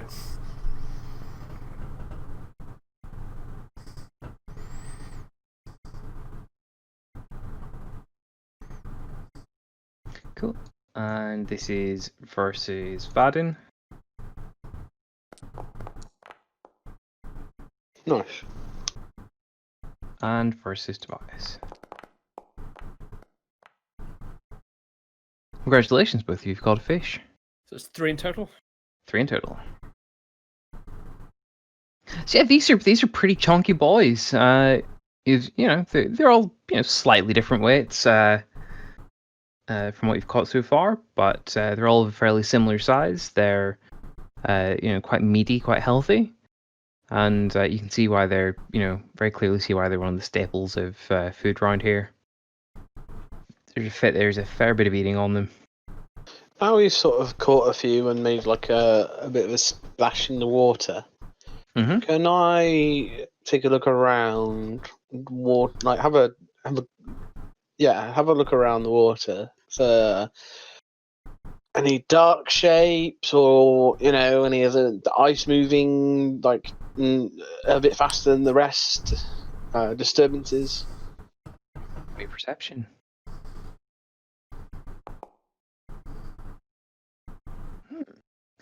Well, even with that, you're fairly confident you haven't seen anything, out of the ordinary for the last couple of hours. Hasn't much else to do other than stare at the lake, and so far no lake monster. Okay, I'm gonna continue fishing. Can I ritual cast detect magic? You may. You just publicly did that, Phil. Oh, whoops. Whatever. Doesn't really matter. So it turns out the rowboats sort of sticking around. They managed to get a couple same as you guys in this hour, so happy to stick about. Perhaps I could. How far away are they? They're sure like I don't know, like 100 feet on away. If we called out, do you think that they would hear us? Yeah, I think they would.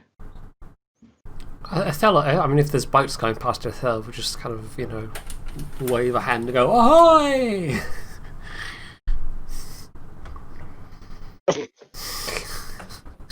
They sort of give you a wave back and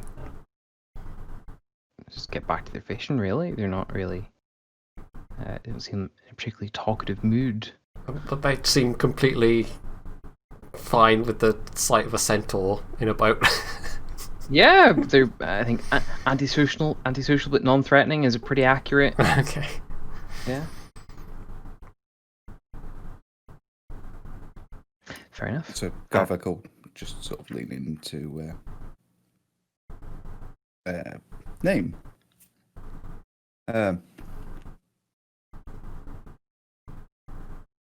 Runic. Yeah. And say, you're a druid, right? He'll say yes. But you change into a bear. Can you change into anything else? Yeah, some things. Can you not just save us some time? Just change into something that can go down there and grab a couple of fish and come back and we can call it quits and get back on dry land? No, I've never tried that before. Needs to be level 4 before you can turn into things with the swim speed. Ah, cool.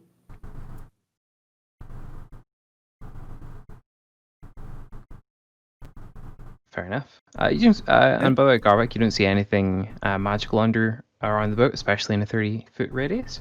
You see Tobias light up on the other side, being another sort of magically inclined sort. You see some trinkets and whatnot on Runic sort of light up. Yeah, that's about it. That's good. I was mostly wanting to see if there was like anything like on the boats or like like a beacon of some sort that's attracting. yeah, or like it probably can't detect curses, but like she mentioned curses and magic, so I just thought. All right. No, the boats appeared to be nice and squeaky clean from magical things. They're mundane old rowing boats. Cool. Cool. Can I have another round of survival rolls, please? Could I also have another lookout? Of course. I just cannot catch a fish.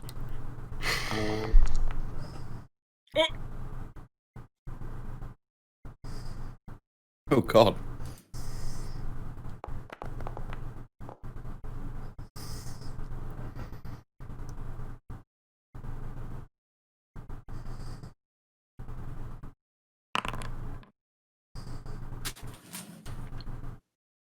Splash. So yeah, Tobias, you weren't paying complete attention to your fishing rod, and sort of like you phase out for a split second, and then whoosh, away it goes out of your hands. Gone. Luckily, there is 4 rods in the boat, so you do have a spare, but yeah. It just gets yoinked straight out of your hands.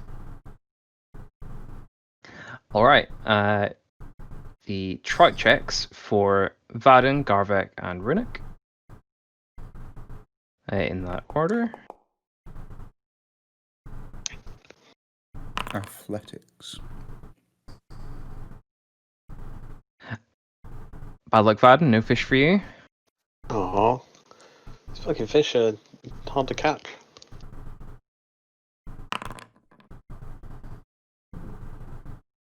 Garvek, bad luck. No fish for you. Oh no. And is Runic going to get one? Oh, are we on another round? And Runic gets one. So that's 3 to the bitten boat and 2 for the and 1, 2, 1. You 4, right? I haven't caught any, so it's all been Tobias. 4 total, correct? I think so. Cool. That's 4 more done. I think we've caught at least 18. Let's try. Yeah, can I have another perception? Just try and Of look course. around for the monster. Then I've got an idea. No, it's still pretty calm and quiet. Let's go for 1 more hour. Can I have survival checks, please?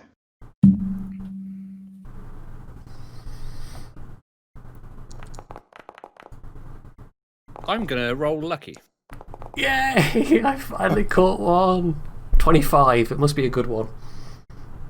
Well, I've hooked one anyway. Nice. That's better.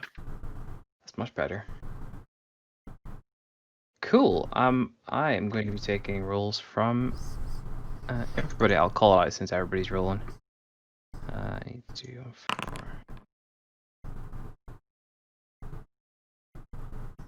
Yeah, cool for everybody. So we'll go top down. Vaden, give me an athletics, please. Clicked and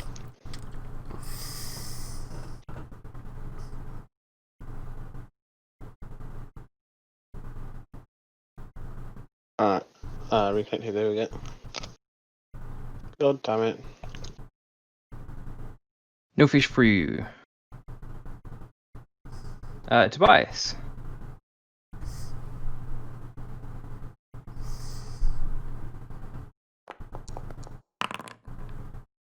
Terrible. I'm rolling lucky. You- 'Cause Okay. why not?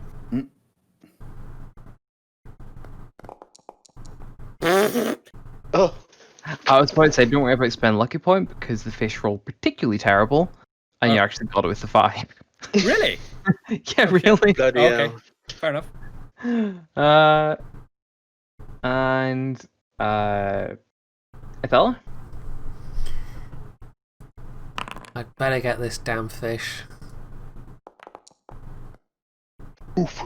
Fish for Ethella. I hope this is like a super rare, shiny Jesus. version or something after all the effort to get this Being- one fish. Is that everyone rolling? Garvek. Nice. And that's a fish for Garvek as well. Cool. That's 9 fish. Right. Very nice. Vaden getting quite pissed off that he's not caught fish for 2 hours in a row now. He's going to stand up in the boat and he's going to say to everyone, "Be ready," and pull out the horn of silent alarm. Oh, okay. And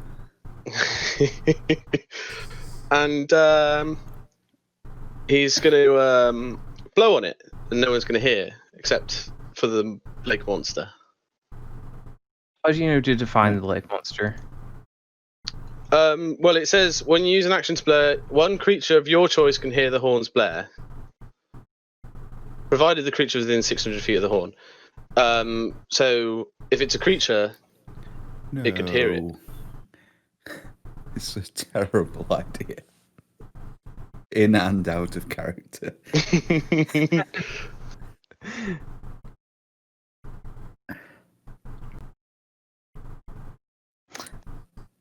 All right. Can I have? Let's see.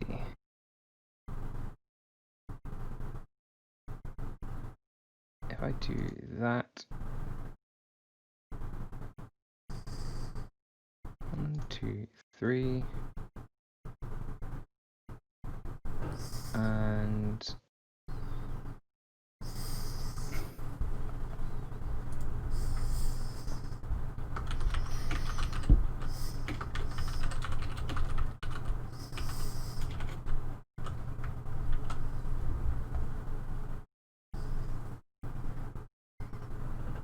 you should have got that up, yeah?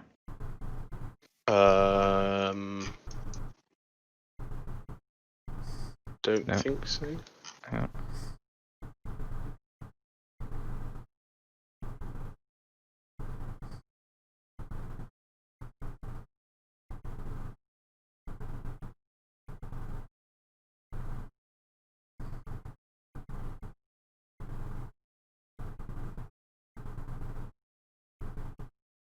Oh, haven't I?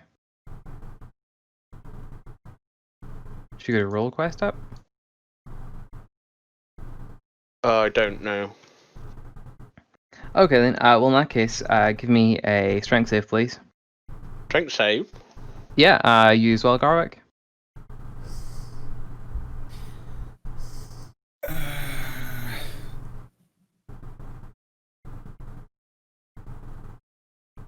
It's okay, guys. I've got a -2 to this. Right, I've got a +2. And rank.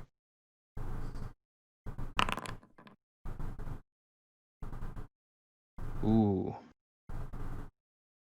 Just about. So, the horn worked. Brilliant. Hang on. What is it? Do.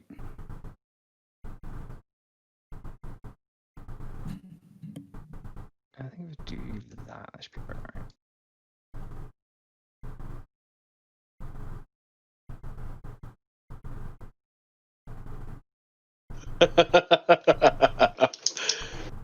That's great.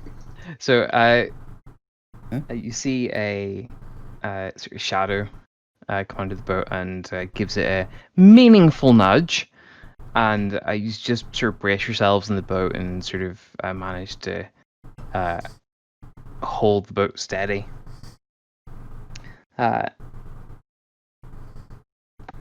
But you've got something's attention.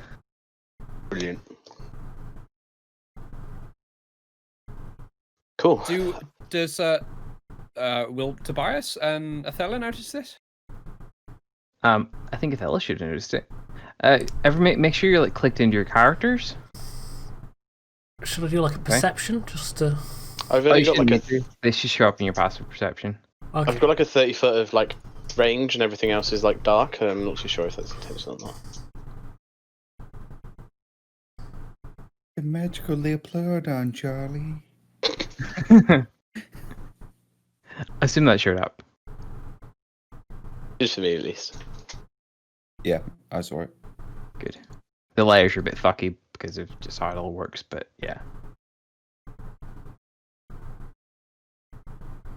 Cool. Oh yeah. Was that more of a plesiosaur? I forgot. Tobias, your passive perception is absolutely garbage. I'm going to need a perception roll from you to see if you can notice this thing. From who? Sorry. Tobias. Oh shit.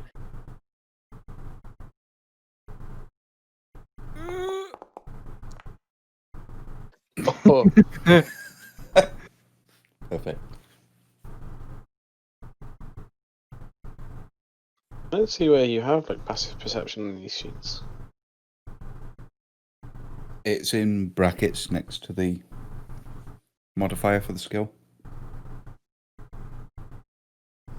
Oh. Because technically every skill has a passive, but So, I'm gonna ready my bow, I guess.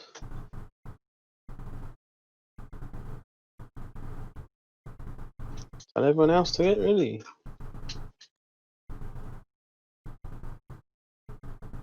Spas, can I have another perception check, please? Another. Yes. Oh my Oh, okay. god.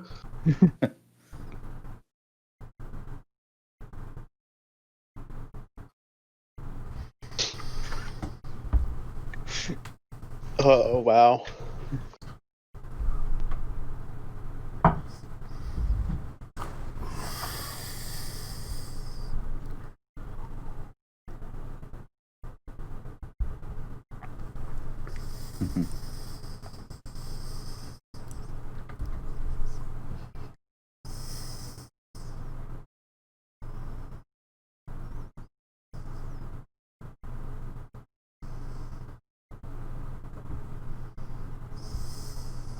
Gonna ready a shot when it breaks the surface, I think.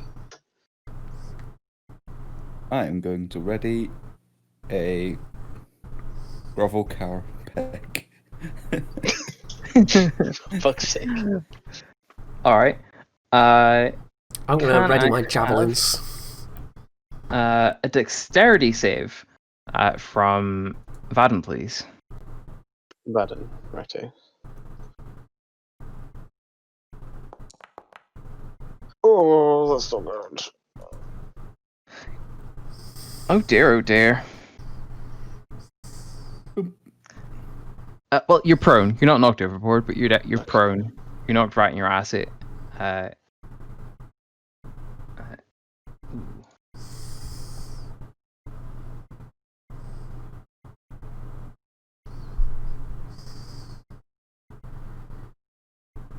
For the rest of you,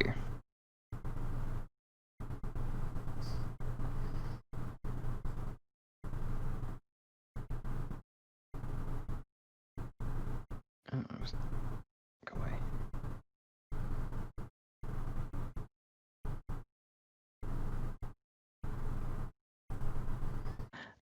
A large snake-like reptilian head pops out of the water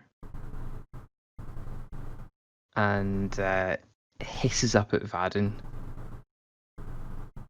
Says, "Go away!" Wait, what language wait, what? is this? What language is it speaking? Common. Fuck.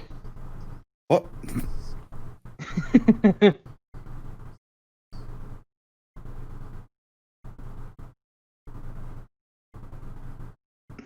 Why you attack In- fishermen?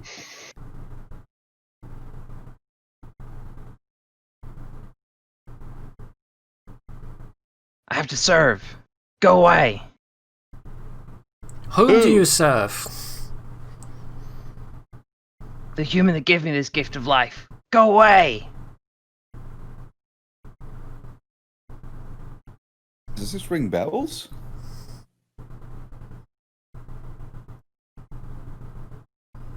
Oh, of course, that's why it's been attacking. Oh, God. Yes and no.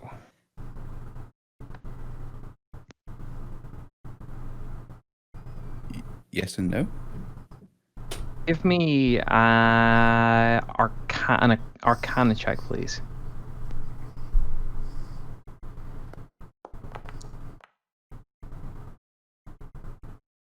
Ooh, fantastic. Considering my background secret.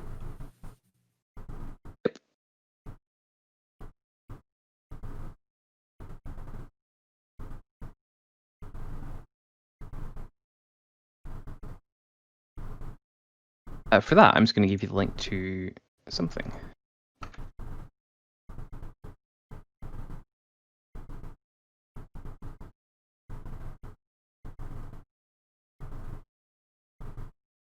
That was an annoyingly convenient roll.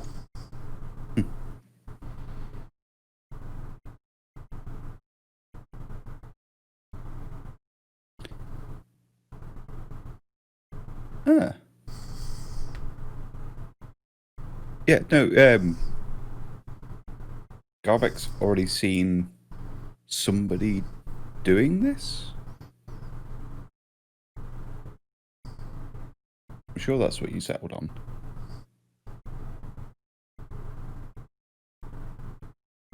For my hermit background thing?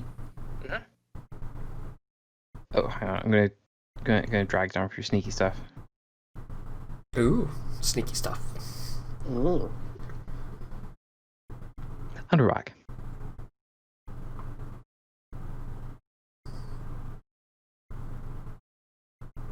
I know things. I'll tell you for free, the DC and that was a 15 and you fucking got 24, so that's why I was so forthcoming. Sweet.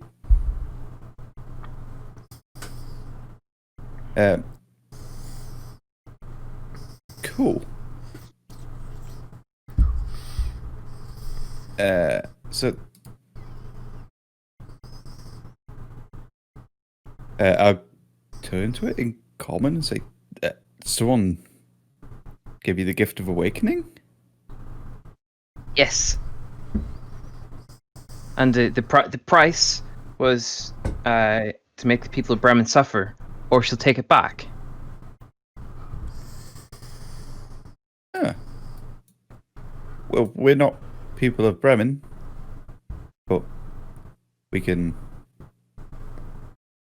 help. If you let us live.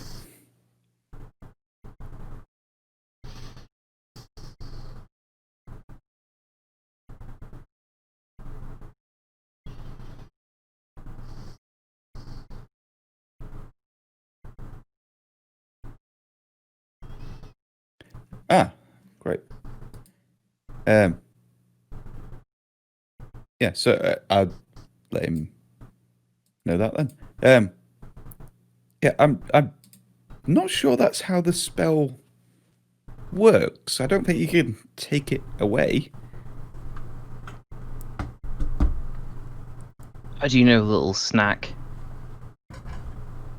I myself am a powerful wizard.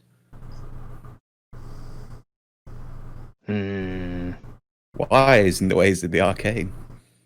Hmm. It's eyeing you up and down with its reptilian eyes.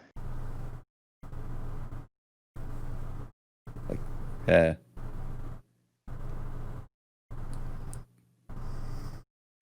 behold, and I'll cast Mage Hand and make this hand appear and sort of wave.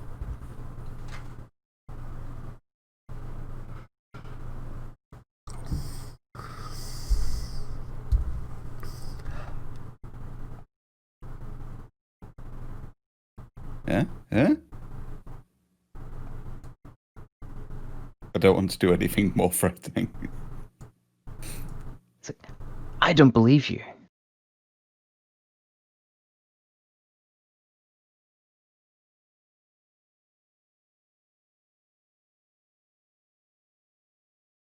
Phil, I Well- would like Tobias would like to communicate telepathically, I suppose, with the with the beast, and try and persuade it, and say, he'll say, believe him, friend, he is a wizard.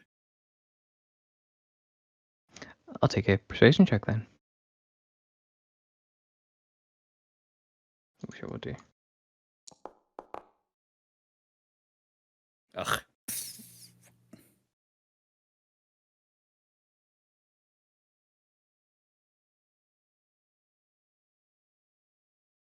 There you go.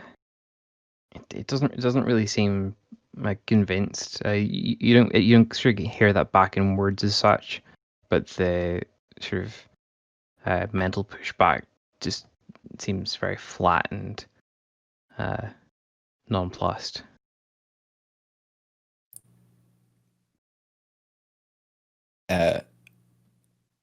What could I do to convince you? I can produce fire.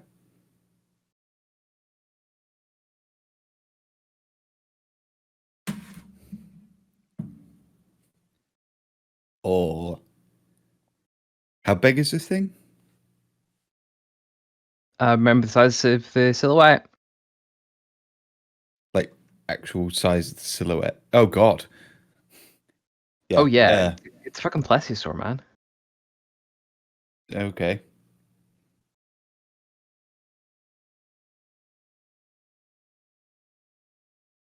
Uh.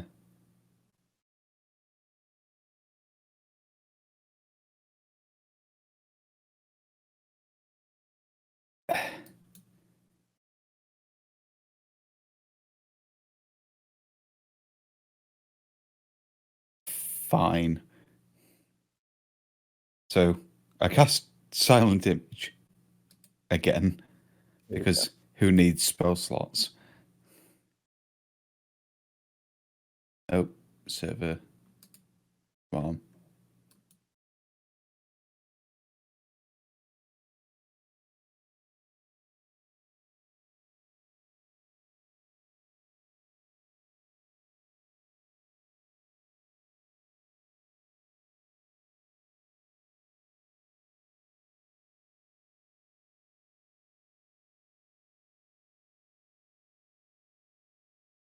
I was concentrating on detect magic, so that was hours ago. Yeah. So behind the thing, I cast it there and make it look as if it's a big iceberg. Right. And oh wait, no, that's not right. That wouldn't work. I was wanting to sort of try and pick it up out of the water as if I'm doing it Oh right. Okay. by the force.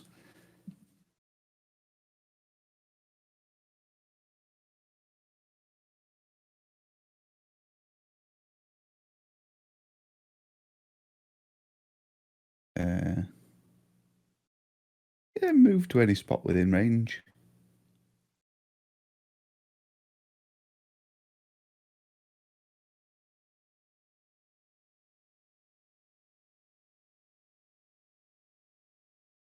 Oh, can I have a nature check, by the way? So you can officially identify it as a plesiosaur. I'll do it in Runic, obviously. Never mind. Wow.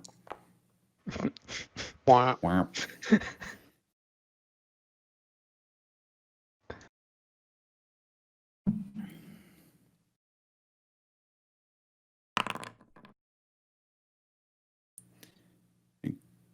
Oh well, Ethella will recognize it as a plesiosaur somehow. I'm back. What's up? Congrats, Pointy. You recognized the thing in the lake as a plesiosaur. Okay. Well, I have seen such a thing out in the oceans before. Oh, definitely not. It's more like picture books. Oh, right, okay. But that's what it is. Cool. Yeah, so I just say, behold! And I sort of pull this iceberg up out of the water and have it sort of floating above us and make it seem like it's a real struggle.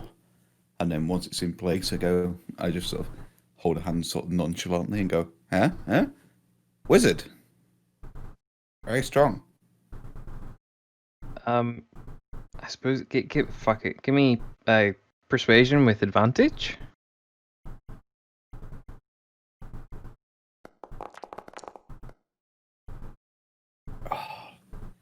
Yeah, okay. I mean, it seems to be on the way to believing you, but it doesn't really. It still doesn't entirely believe, like, you know what the druid did to it. You know, it's happy enough that you can do magic, but it's not convinced that the consequences that have been supposedly put upon it are not still a real thing.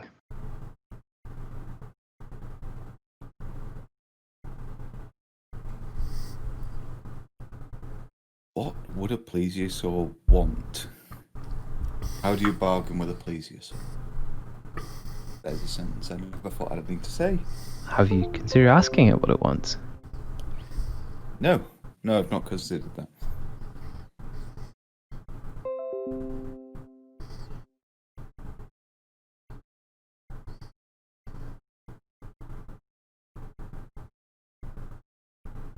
So everybody, you've a fucking talking plesiosaur.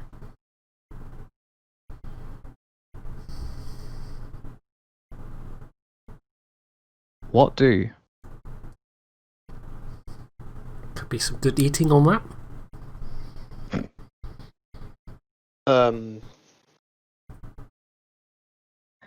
On saying that, or in fact, on sort of just I'm pondering just thinking that, it. on just thinking that, it sort of turns around and hisses at you. Am I? I thought it goes, huh? What? What did I say? Paddon's gonna ask, who is master? It sort of turns back to you. It's if it had sort of hackles, it'd sort of be up a little bit at this point. Okay. It says, the human that gave me this gift is named Ravison and claimed to serve the Frost Maiden. Ravison said I must do my part to help the Frost Maiden, who wants the people of Bremen to suffer. Can you spell that name, please? Romeo Alpha Victor, Indigo Sierra Indigo November. Thank you.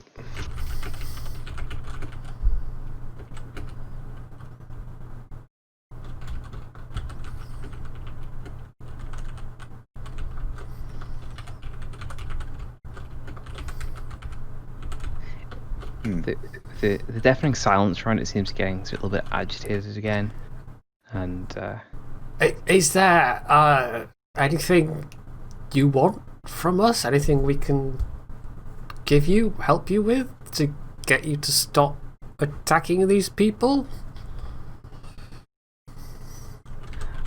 I have to, otherwise Ravison will turn me into beast again. For the record, since Garvik hasn't shared it with you specifically, any awakened beast has intelligence of 10. They have functionally human level intelligence when they're awakened, and they remember being simple-minded beasts. So, yeah. I'll say to you, it's like I just used to swim around the lake and eat fish. But now I have to do this. You don't sound happy about it.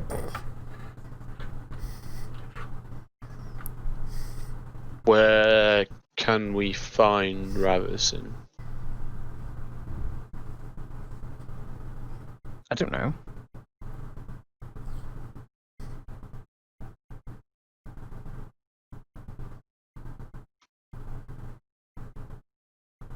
Is there any way we can gain your trust?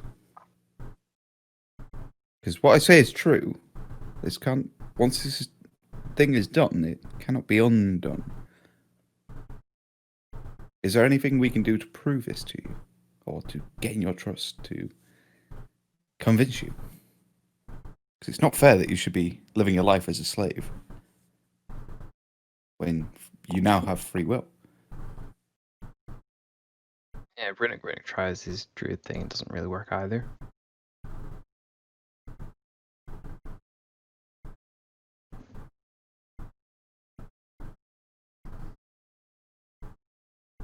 It doesn't really know.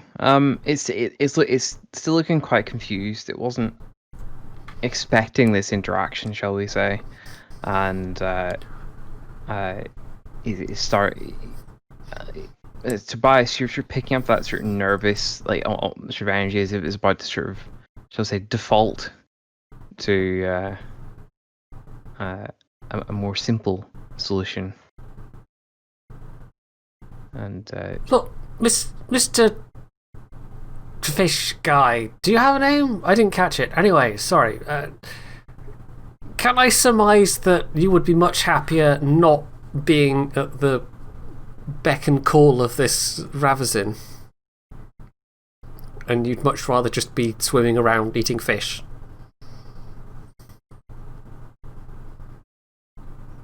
Because, frankly, if you keep doing this, you're going to get armed groups of people turning up to deal with you, and that'll be that. Sooner or later. Sort of not mentioning that we are an armed group of people there, but anyway. Sure, like a mumble yes. So, therefore it follows that if we can take care of this Ravsin for you, you don't need to attack people anymore, and you can just go back to living your life.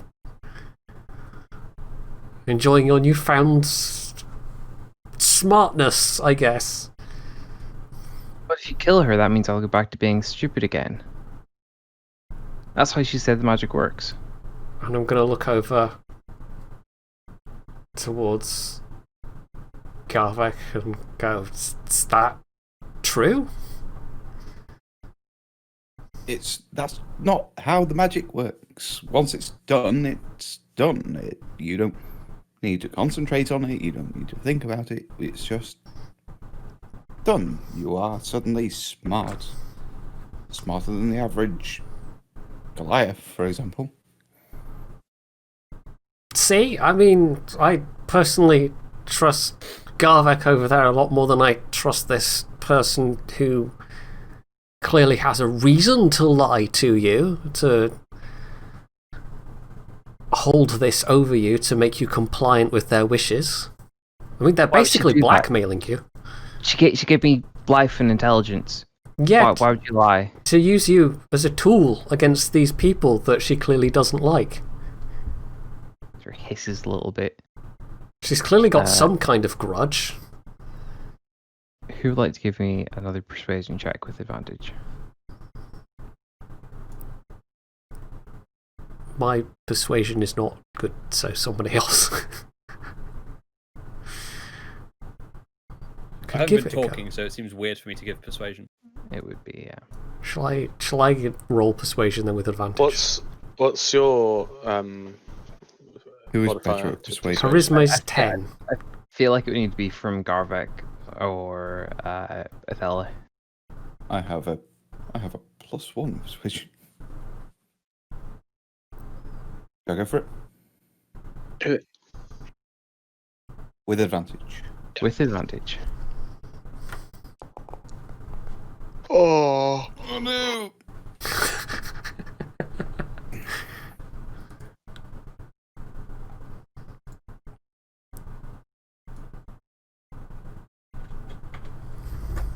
But just think, you could have a strong working relationship with the town.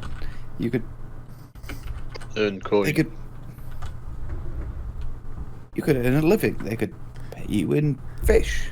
You wouldn't need to hunt. You would just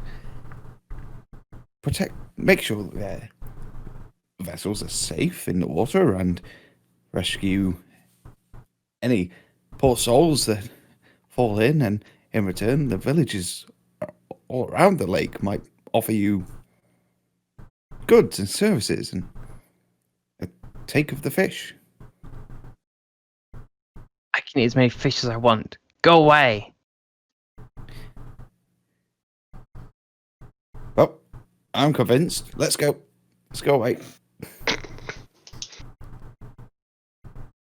He is a very persuasive whale. Thing. Yep.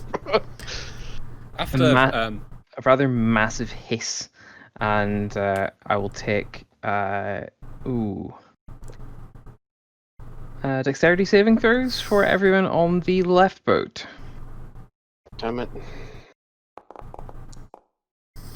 I am dexterous. I am meant to be dexterous. Honestly, I think we probably should just go. We know enough about this to deal with it somehow later on land. Fadden, you're on your ass again. after sake. The lake monster sort of rams the boat again and hisses up at Garvek in particular. Um, I was about to say when after Garvek very clearly gives up, Tobias would give it another try. Again, speaking telepathically to the beast, he would say, "Please, they are telling the truth. Heed my words. You need not listen to this druid who uses you so cruelly. You are your own creature, and you have your own free will. You needn't listen to this person."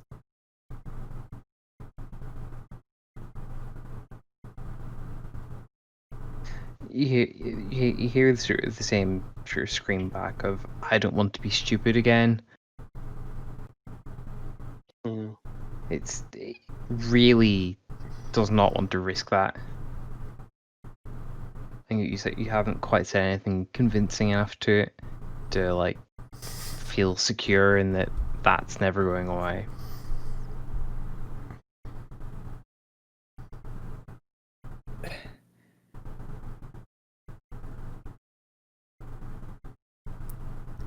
Look, maybe we should just head back to shore then.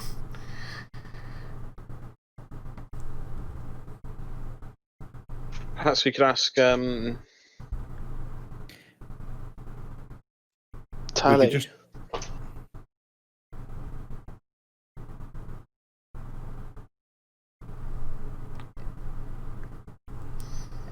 Ethel is just going to start kind of rowing the boat around, pointing it back in the direction of shore.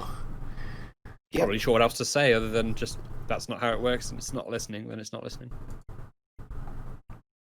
Mm. And I'm not a druid, so not druid. Sorry, bard. So I can't use some mystical persuasion. You mean you mean bards have +12 to fucking everything? literally. No, it's not +12, but it's like +6 or some bollocks. +12. And then +12 to fucking everything. Oh yeah. Yeah, if we had a bard, it'd be fucking in the water and having a good old time, you know. Yeah, you've seduced it You would be already. fucking in the water. Bit chilly, but then we get to buy a bard. Yeah, let's leave then.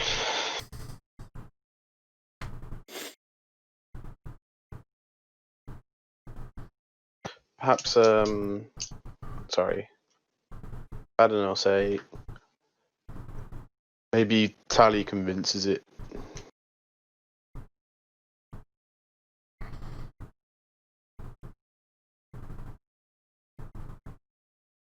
The elf that was in town. Yes. Ah, that's a good idea. Not as dumb as you look.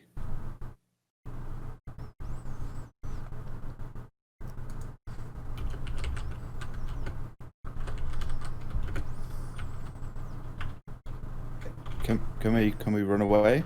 Bravely? Yeah, I think we should just leave. It's offering to let us leave, so let's you know.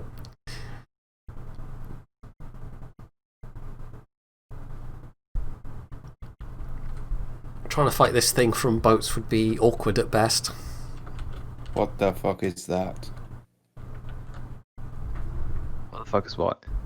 Token. Oh, you only saw it? Yeah, we've only just seen the token. It's the shadow that's been up all the time. Alright, okay. I can only see the shadow. That's odd. Because I got rid of the shadow a while ago.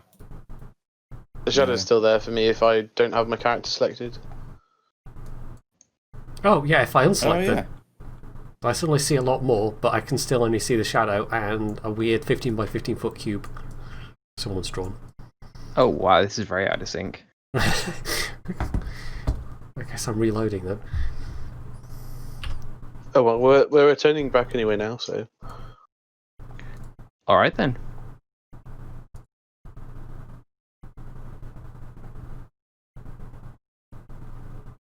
I hope Garvek was taking notes. Oh yeah.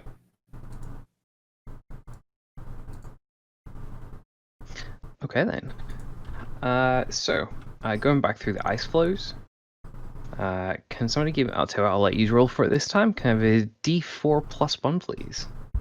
Who wants to be the brave one? Connor. Oh, nice. Cool. In that case, I will take a wisdom roll from each boat, please.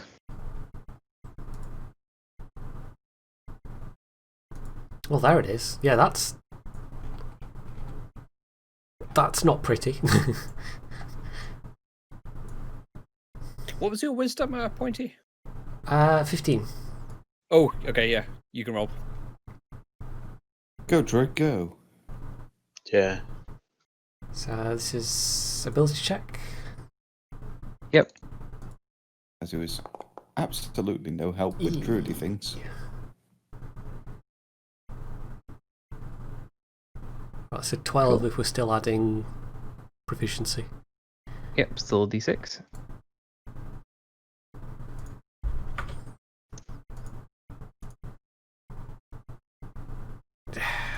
It's disconnected again. There we go. Oh yeah, and another 6. Excellent. Cool. And one more wisdom roll from each boat.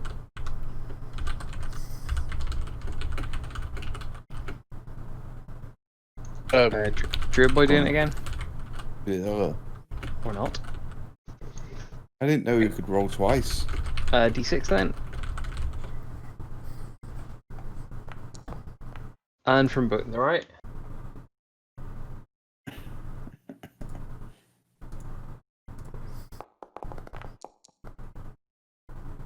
$17. That seems good enough. Yeah, that is good enough. Yep. Okay, so it's just the bitey boat just about makes it back to town with not quite a quarter of the hit points it should have. It's leaking a little. It is definitely leaking a little bit, yes. One of the sort of boards is splintered, so there's like a little bit of water sort of eking in. Still generally in one-ish piece, but Ethel and Tobias, you've fared like a little bit better. You've got most of the hit points. Like, boat's definitely a bit more scratched up than the way it was this morning, but nothing. A little bit of attention wouldn't sort out. Boat in the left might just need replaced at this point, to be blunt. But hey ho. So he's make it back for about 4 or 5 o'clock ish, and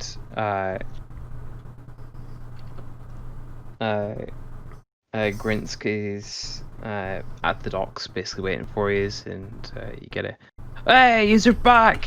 What'd you bring me?" How many fish did we get? Like 7. 7. Okay. Better than nothing. Oh, they're substantial fish, though. There are substantial fish, yes. But it's not 10. Well, we didn't die. Both your boats are still here. We even got some fish, and we spoke to the monster. You what? Does the name Ravisin mean anything to you? No, shoot it. Well, she's the one that has sicked this monster upon the fishers of Bremen, so clearly Bremen's done something to piss her off. He goes a little bit wider, and he goes, "Oh, there is a curse." Oh my god.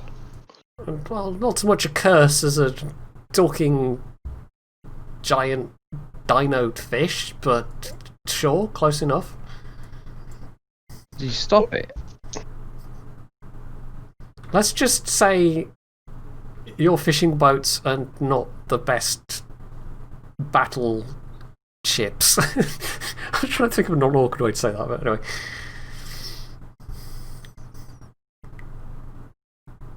I think the best bet of tackling the problem is taking out this Ravisin and then convincing the beast that It doesn't need to bother attacking anymore.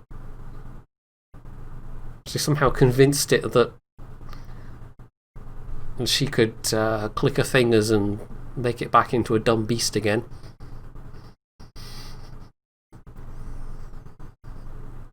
He sort of shrugs. I know nothing about that. 7 trout. Sure. We got some That's, fish too. 17 silver pieces. Sorry, 7 silver pieces. Oh, that was worth risking our lives. Aethel, I'm going to try a bit of intimidation here. Aethel is going to sort of crack her knuckles a bit and say, yeah, I think we went for a fair bit of risk to get you that much. Just been ordinary fishermen. I don't think you'd have gotten your boats back at all. I think that's worth a little extra, don't you? I wouldn't like to have to pick you up and shake it out of your pockets, let's put it that way. Let's give me an intimidation then. Okay. Please don't suck. Oh, no. It's interrupted again, apparently. Can he use strength? Oh, never mind. Never mind. Okay. I didn't see the roll. What was the roll? Nat 20. Nice. He sort of like shrinks down a little bit. It's like, fine, fine, fine. I'll give you the 2 silver each. Fine. Attaboy, and she pats him on the head. I knew you'd see reason. You might want to think twice about sending more fishermen out, though, or at least, if you do, make sure they're well armed. He sort of shrugs. Time's got to eat. Can't do anything about it. Can't you So's fish closer so's to the shore? monster. I don't know. I've talked to the speaker about that. It's like military action.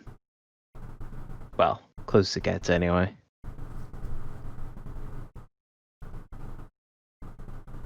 Well, how about you do at least one useful thing and go ask around about Ravison?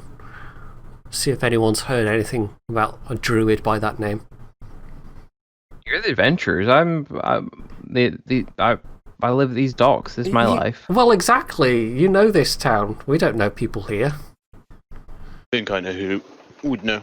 Well, if you go down to the buried treasures, that's where all the weirdos tend to hang out. So, all the out-of-towners.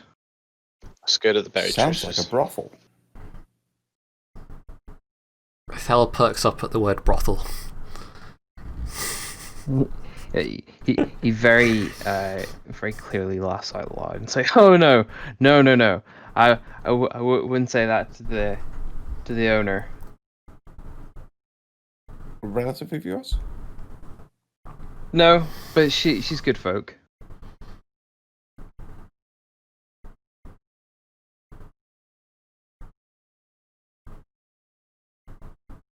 I'm sure I can work my charm.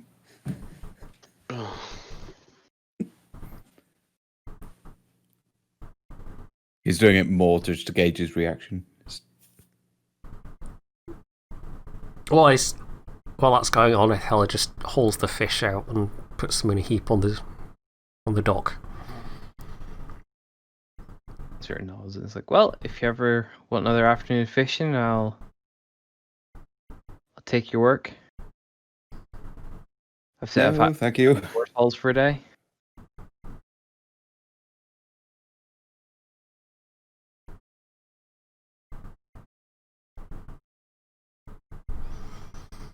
All right, where to? Buried treasures. To buried treasures. So, we got like a party fund thing set up yet? Although 14 silver is not a lot. What was it? 2 silver a fish? 2 silver. Yep. You can party fund if you want. I wasn't expecting you to. But if you want to, you can. If you don't want to, you don't have to. You just can each have your own wallet. I'm not going to enforce anything like that. That's done to you guys. How much silver was it total? 14. Who caught what fish? I mean, I suppose we could divvy it up that way. I know I only caught one. I I'd be happy enough with the party fund. 2.8 silver each. We're rich. As we're trudging our way towards what's it called, buried treasure. Yep. 2.8. Tobias would retrieve the lockbox from under his coat or whatever, hold it up and shake it slightly, with the resounding sound of coins inside it, and he reminds the party, we've still got this to sort out. I wanted to do that this morning, but we were interrupted. Well, let's do it now then. In the open. Back to the inn first, obviously. And then we'll head over to this buried treasure place.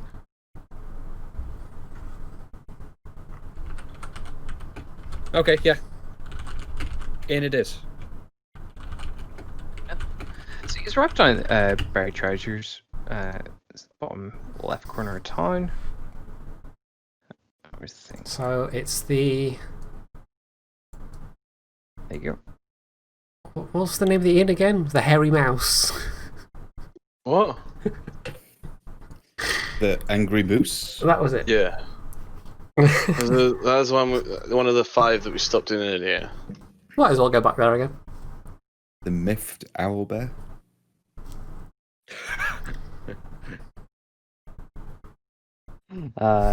So yeah, he's arrived on there.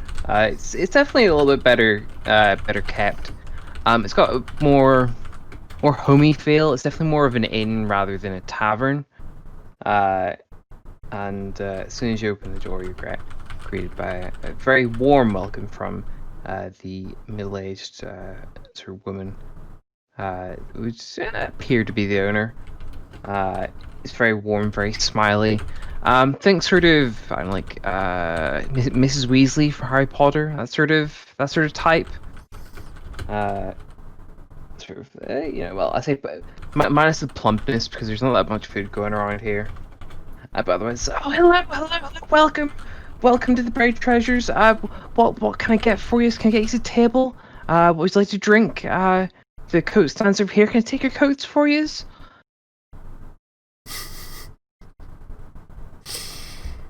Othello seems a bit bemused by this onslaught and goes, I don't know, something, a table and something hot to drink for all of us?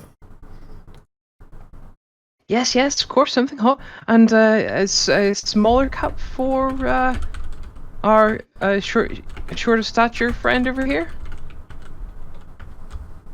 See, looking at Garvek. I'm half expecting his... Yes, please. There's definitely no prejudice. It's definitely a well-intentioned, accommodating sort of way.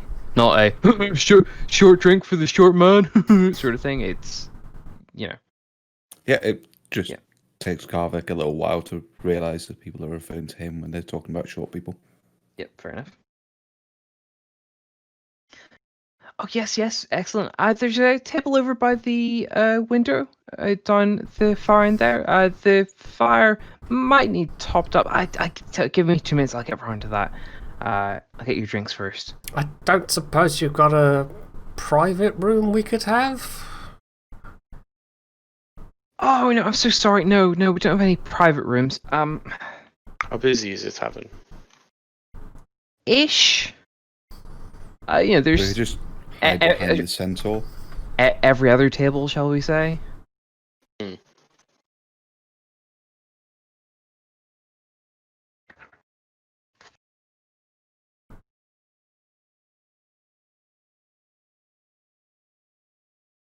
Yeah, you know what? Drink first, lockbox later.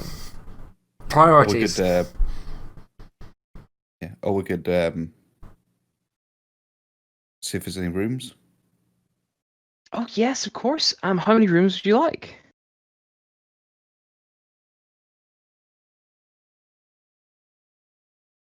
I think I've got 4 free at the minute. I mean, there's only 5 rooms, of course, but 5 guest rooms, that is. We've got rather eccentric academic taking up one of them. Oh, great, excellent girl, excellent. Is she an elf, by any chance? Yes. Do you know her? I think we may have met. She about. Yes, I think she's they're set up in the alcove around there, and she like points to like one of the sort of more booth style ones, and glance around, you can see sort of a bunch of like books and papers stacked up.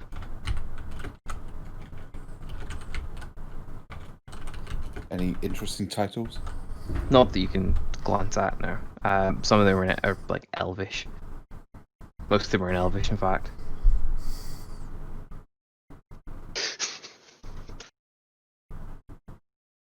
How convenient.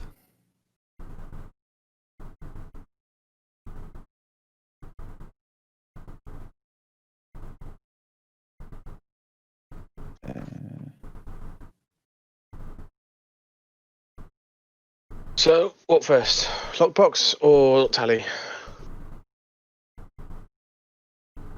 Booze. Then other things. I suppose we could Lockbox, talk I've to been Tally wanting to do while it for we're a while. waiting for booze. Yeah, let's do lockbox first then, come on. The Thella grumbles. Fine. Well, we'll have booze brought to us, fucking hell. Been 2 whole sessions. Come on. Okay. So, how are you getting the lockbox open? How sturdy is it? I mean, is this wooden? Is it like an iron casket kind of thing? Or Like iron it's an iron strong box. It's not just a lockbox; it's a strong box. okay. I It's don't like one step suppose- below. It's one step below safe. I don't suppose anybody has any lock-picking tools? I have jeweler's tools. What's in jeweler's tools? You can roll that with disadvantage if you want. Dexterity. Luckily, Tobias has a crowbar. I've got a hammer. crowbar. Mm. I've got 20 strength. I too have a crowbar and a hammer. Some wooden stakes, a holy symbol. If the box turns out to be a vampire, then we're gravy. Well, you guys best figure out a solution then. I've also got a key. A key. Oh, that's key. the one where there's like 5% chance for opening whatever it is, right? No, it's the trinket key. Oh, then no, that's not. It's the wrong shape. We should have looked on Torga's body for a key. Yeah, you probably should have. Oh well, shoulda, woulda, coulda. Did I see anything while I was investigating? No, I you didn't literally just stuck my investigate. hand in a pocket. Yeah. No, You you didn't. specifically went for the pocket that you saw her have that thing in, and then you lit her on fire. So no, you didn't see the key. Is there any part of it that's wood? No. Okay. Listen, iron strongbox. Well, Ethella's going to see people rummaging around, and she'll nab a crowbar from somebody and go, right, I'll give this a go to start with then. Unless somebody wants to try something else first. All right, give me a strength at disadvantage, I guess. This is going to have to be bloody double nat 20s or something, isn't it? Which I have done before. The crowbar, using a crowbar grants advantage to strength checks where the crowbar's leverage can be applied. It's not explicitly giving advantage in this case. It's making it possible in the first place. So still disadvantage is very much the wrong tool for the situation. It's improvised. Okay. No dice. Oh,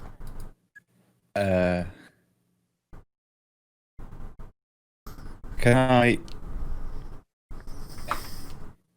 I roll for an investigation check on the lockbox? See if there's any like exposed hinges or like a poorly designed thing where you might be able to get like just use a screwdriver to take out the lock, or any Sure, obvious in. Give me an investigation roll then. Nice. All right. Well, there's no. Funny enough, there aren't actually any weaknesses around it. It is a very well constructed strong box. You can figure out some stuff about the locking mechanism, and that specific tools are definitely gonna be required for it. Some may say thieves' tools or similar are definitely gonna be required for it because it is a very well put together box. I hate to tell you that investigation doesn't really give you any. That's fine. What? Get much closer. Could I, looking with that roll, could I guesstimate sort of tool, like the design of a tool that might work well and conjure it? We're going about this wrong. We need to do some like summoning magic, and we need to summon the lockpicking lawyer, and he'll do it in like 30 seconds. That would be such a weird D&D crossover. That's later on. I'll get access to conjuring the lockpicking lawyer. Tell you what. Since you don't have proficiency, I will let you conjure up what you like improvised thieves' tools, and I'll let you roll it at a disadvantage. Sleight of hand or dexterity check. Dexterity, no proficiency, so I'll just roll sleight of hand. That fits the bill. Or don't roll dexterity. Just disadvantage. God, damn it! So close. So close, but no luck. So, you lot are poking away at the strong box, and the owner sort of comes along and with your tray of warmed drinks, and from sort of the smell, it seems to be some sort of like mulled wine of some sort. And Hell goes, oh, that'll do. Grabs sets one. the mulled wine at the table, and it doesn't even flinch at the fact you're like trying to break something open. As far as she's concerned, you're all saints. She's gonna, and Athel's gonna go, don't suppose there's a locksmith in town, is there? We lost the key for our strong box, and now we can't get into the damn thing. It's like, Deception? That's pretty silly, obvious. There's nobody I know of. Sorry. Damn, that's a shame. Oh well, it was worth asking. I'm gonna go. No, I won't actually. Not yet. Are we all out of ideas?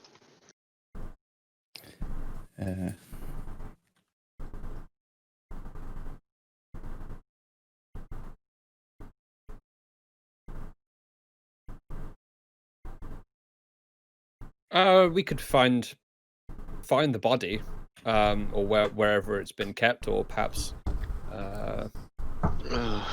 go back to the mayor, ask where the possessions are, see if we can bargain for the key.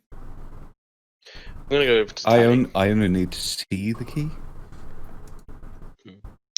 I'm gonna go over We to could say Tally that they stole the key. and Sorry. and ask her. You know how to open things without key.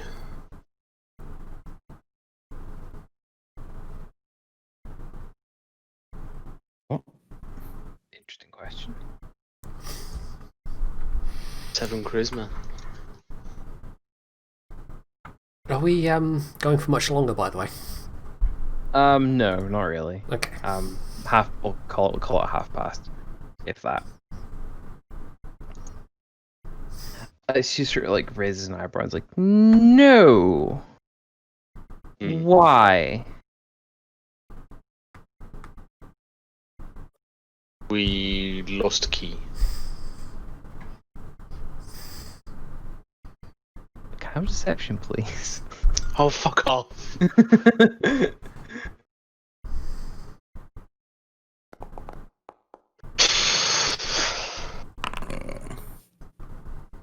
Yeah, she's not buying it. Is she not already convinced through me saying that we lost the key? This is This Tally, not is the. Tally. Oh, Tally, right. Sorry, I missed that. Yeah, she's not buying Hello, it. random stranger. We've met once. Could you help us get into this strongbox blatantly stole? Hmm. And then Bryn almost takes a second to catch up. It's like, oh, you just came back. Did you get my research? Yes. Oh, excellent. And she just stands up and sort of pushes past you and goes over to the table. And it's like, so what is it? What did you find? I had to do a bit of, I had to dig through my memory, but it's, I think called a plesiosaur? Her eyes open up a little bit extra, and there's almost like a childish glee in her face. Like, wow, I never thought I'd see one of those. I'm pretty Wait a sure minute. it's that. I recognised it from some illustrations I've seen. I never thought I'd speak to one either. Oh yeah, that's the other thing. It talked. No. It appears to be under the effects of a awaken spell. And it told us it's a druid called... Ravizin, that was it. Yeah, I was thinking Radagast, and I'm like, that's definitely not... yeah. So there's a druid going around awakening things. In fact, I'm pretty convinced there's a couple of druids going around awakening things. She sort of just snaps her hands together and claps hold that thought. And then she runs off back to her improvised desk and slaps down a couple of pages there, unfortunately a few in Elvish, and he says, "So I got this account from a guy up in East Haven. Says something about a moose. It said it was talking. I didn't believe him. Obviously, animals talk. They don't talk. They talked. Where I would need to do the research because it just tells all the things. Duh. But there's might be talking moose up that way. That might be your druid. But who cares? But the research where give.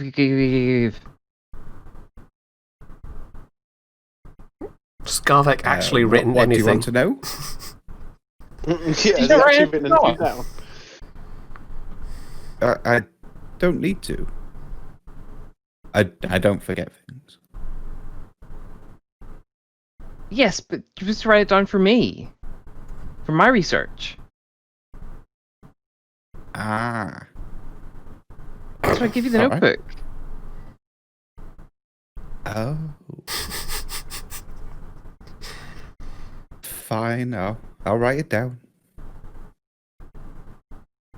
She just sort of goes, It's oral history is a perfectly acceptable medium. Athela snickers a bit when you say oral. In fact, kobolds almost entirely use oral histories passed from one to another. yes, well, you'll forgive me for saying they don't live long enough to write things down. Well, actually, yeah, interestingly, we can live up to 120 years. So, I mean, often we don't get in double digits, but I'm on my way. Not that though, brother.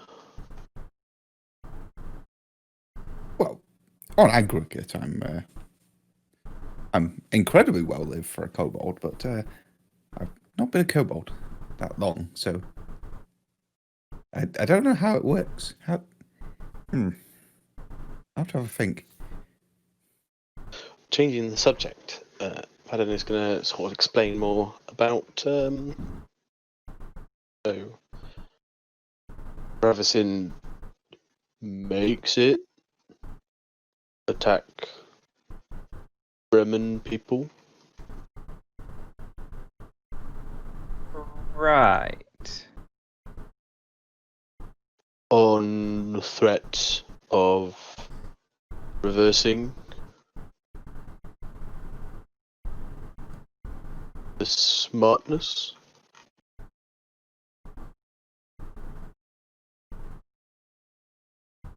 She doesn't have any knowledge of the spell, so she sort of nods along and. Okay. That's fascinating and all, but how big was it? How many teeth did it have? At this point, Garlic will just be sort of get out the notebook and just start writing everything down in painstaking detail from the second we met her all the way through. What's its diet? Where does it sleep? Where does it live? Where does it?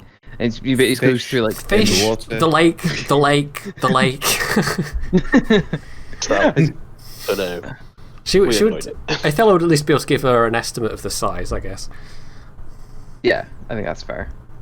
Garvek would also give an estimate of the size by saying, "Swallow him whole," and point at his brother.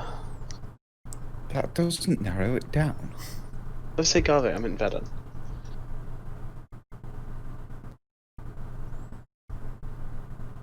Yeah, that doesn't narrow it down. Most things can swallow me whole.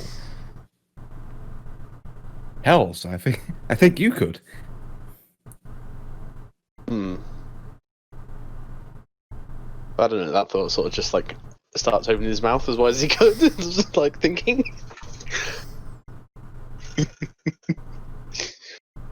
I've got an image of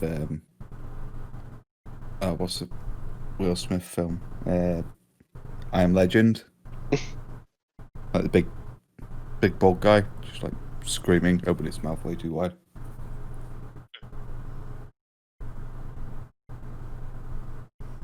So yeah, I'll just start writing everything down, painstaking detail. Okay. In giant.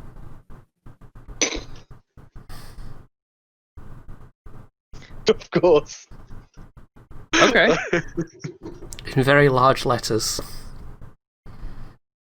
She's very clearly reading over your shoulder. It's like, oh wow, a kobold and it's giant. That's novel. Well, I was raised speaking it, so I didn't know your kind usually learn more languages. I mean, you'll speak Dragon, obviously, but and Common, but very rarely anything else. Oh, Goliath's no giant. Yes, Easily. we do. She hasn't picked up on the brother thing yet. No.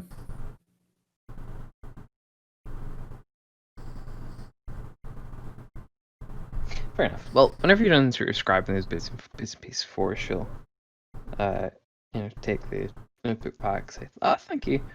Give me 2 seconds. I'll go get you a reward. I don't have a huge amount, but I think you'll be happy enough. She goes back over and you see her mumbling. That's interesting. Oh, I didn't think that. Oh, that's fascinating. All this sort of stuff on the way back, and come back. She comes back and plonks a sort of small sort of satchel of coins on the table, and looks to be a spell scroll of some sort.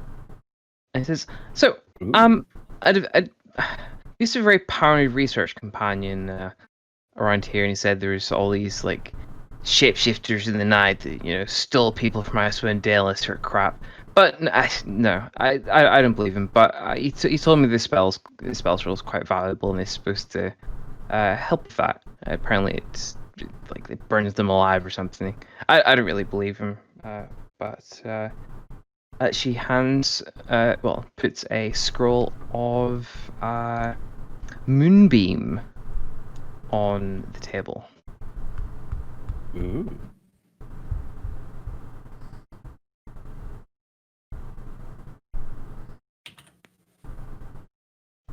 Who wants to take possession of that? I mean, I suppose we'll put it on big can she, since he's the only one that can actually cast it?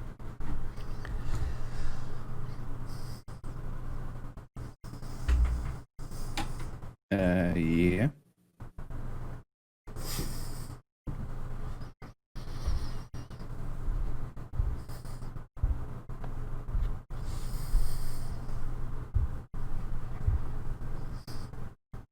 Tasty.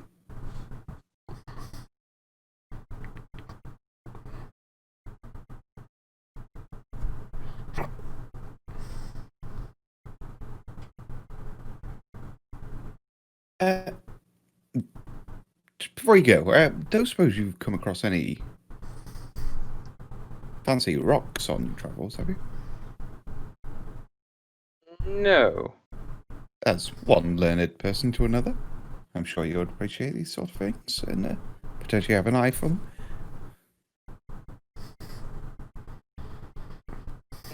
No, no interesting rocks, I'm afraid. Ah, holding them all for yourself. That's okay. I would do the same. She's sort of like, you get the impression even she thinks Garvik's a little bit weird. Coming from her, that's something, obviously. But she said, oh, thanks, guys. Well, I suppose if you need any help with local wildlife, you know where to find me. But, yeah. Bye! And she runs off back to her little research bay.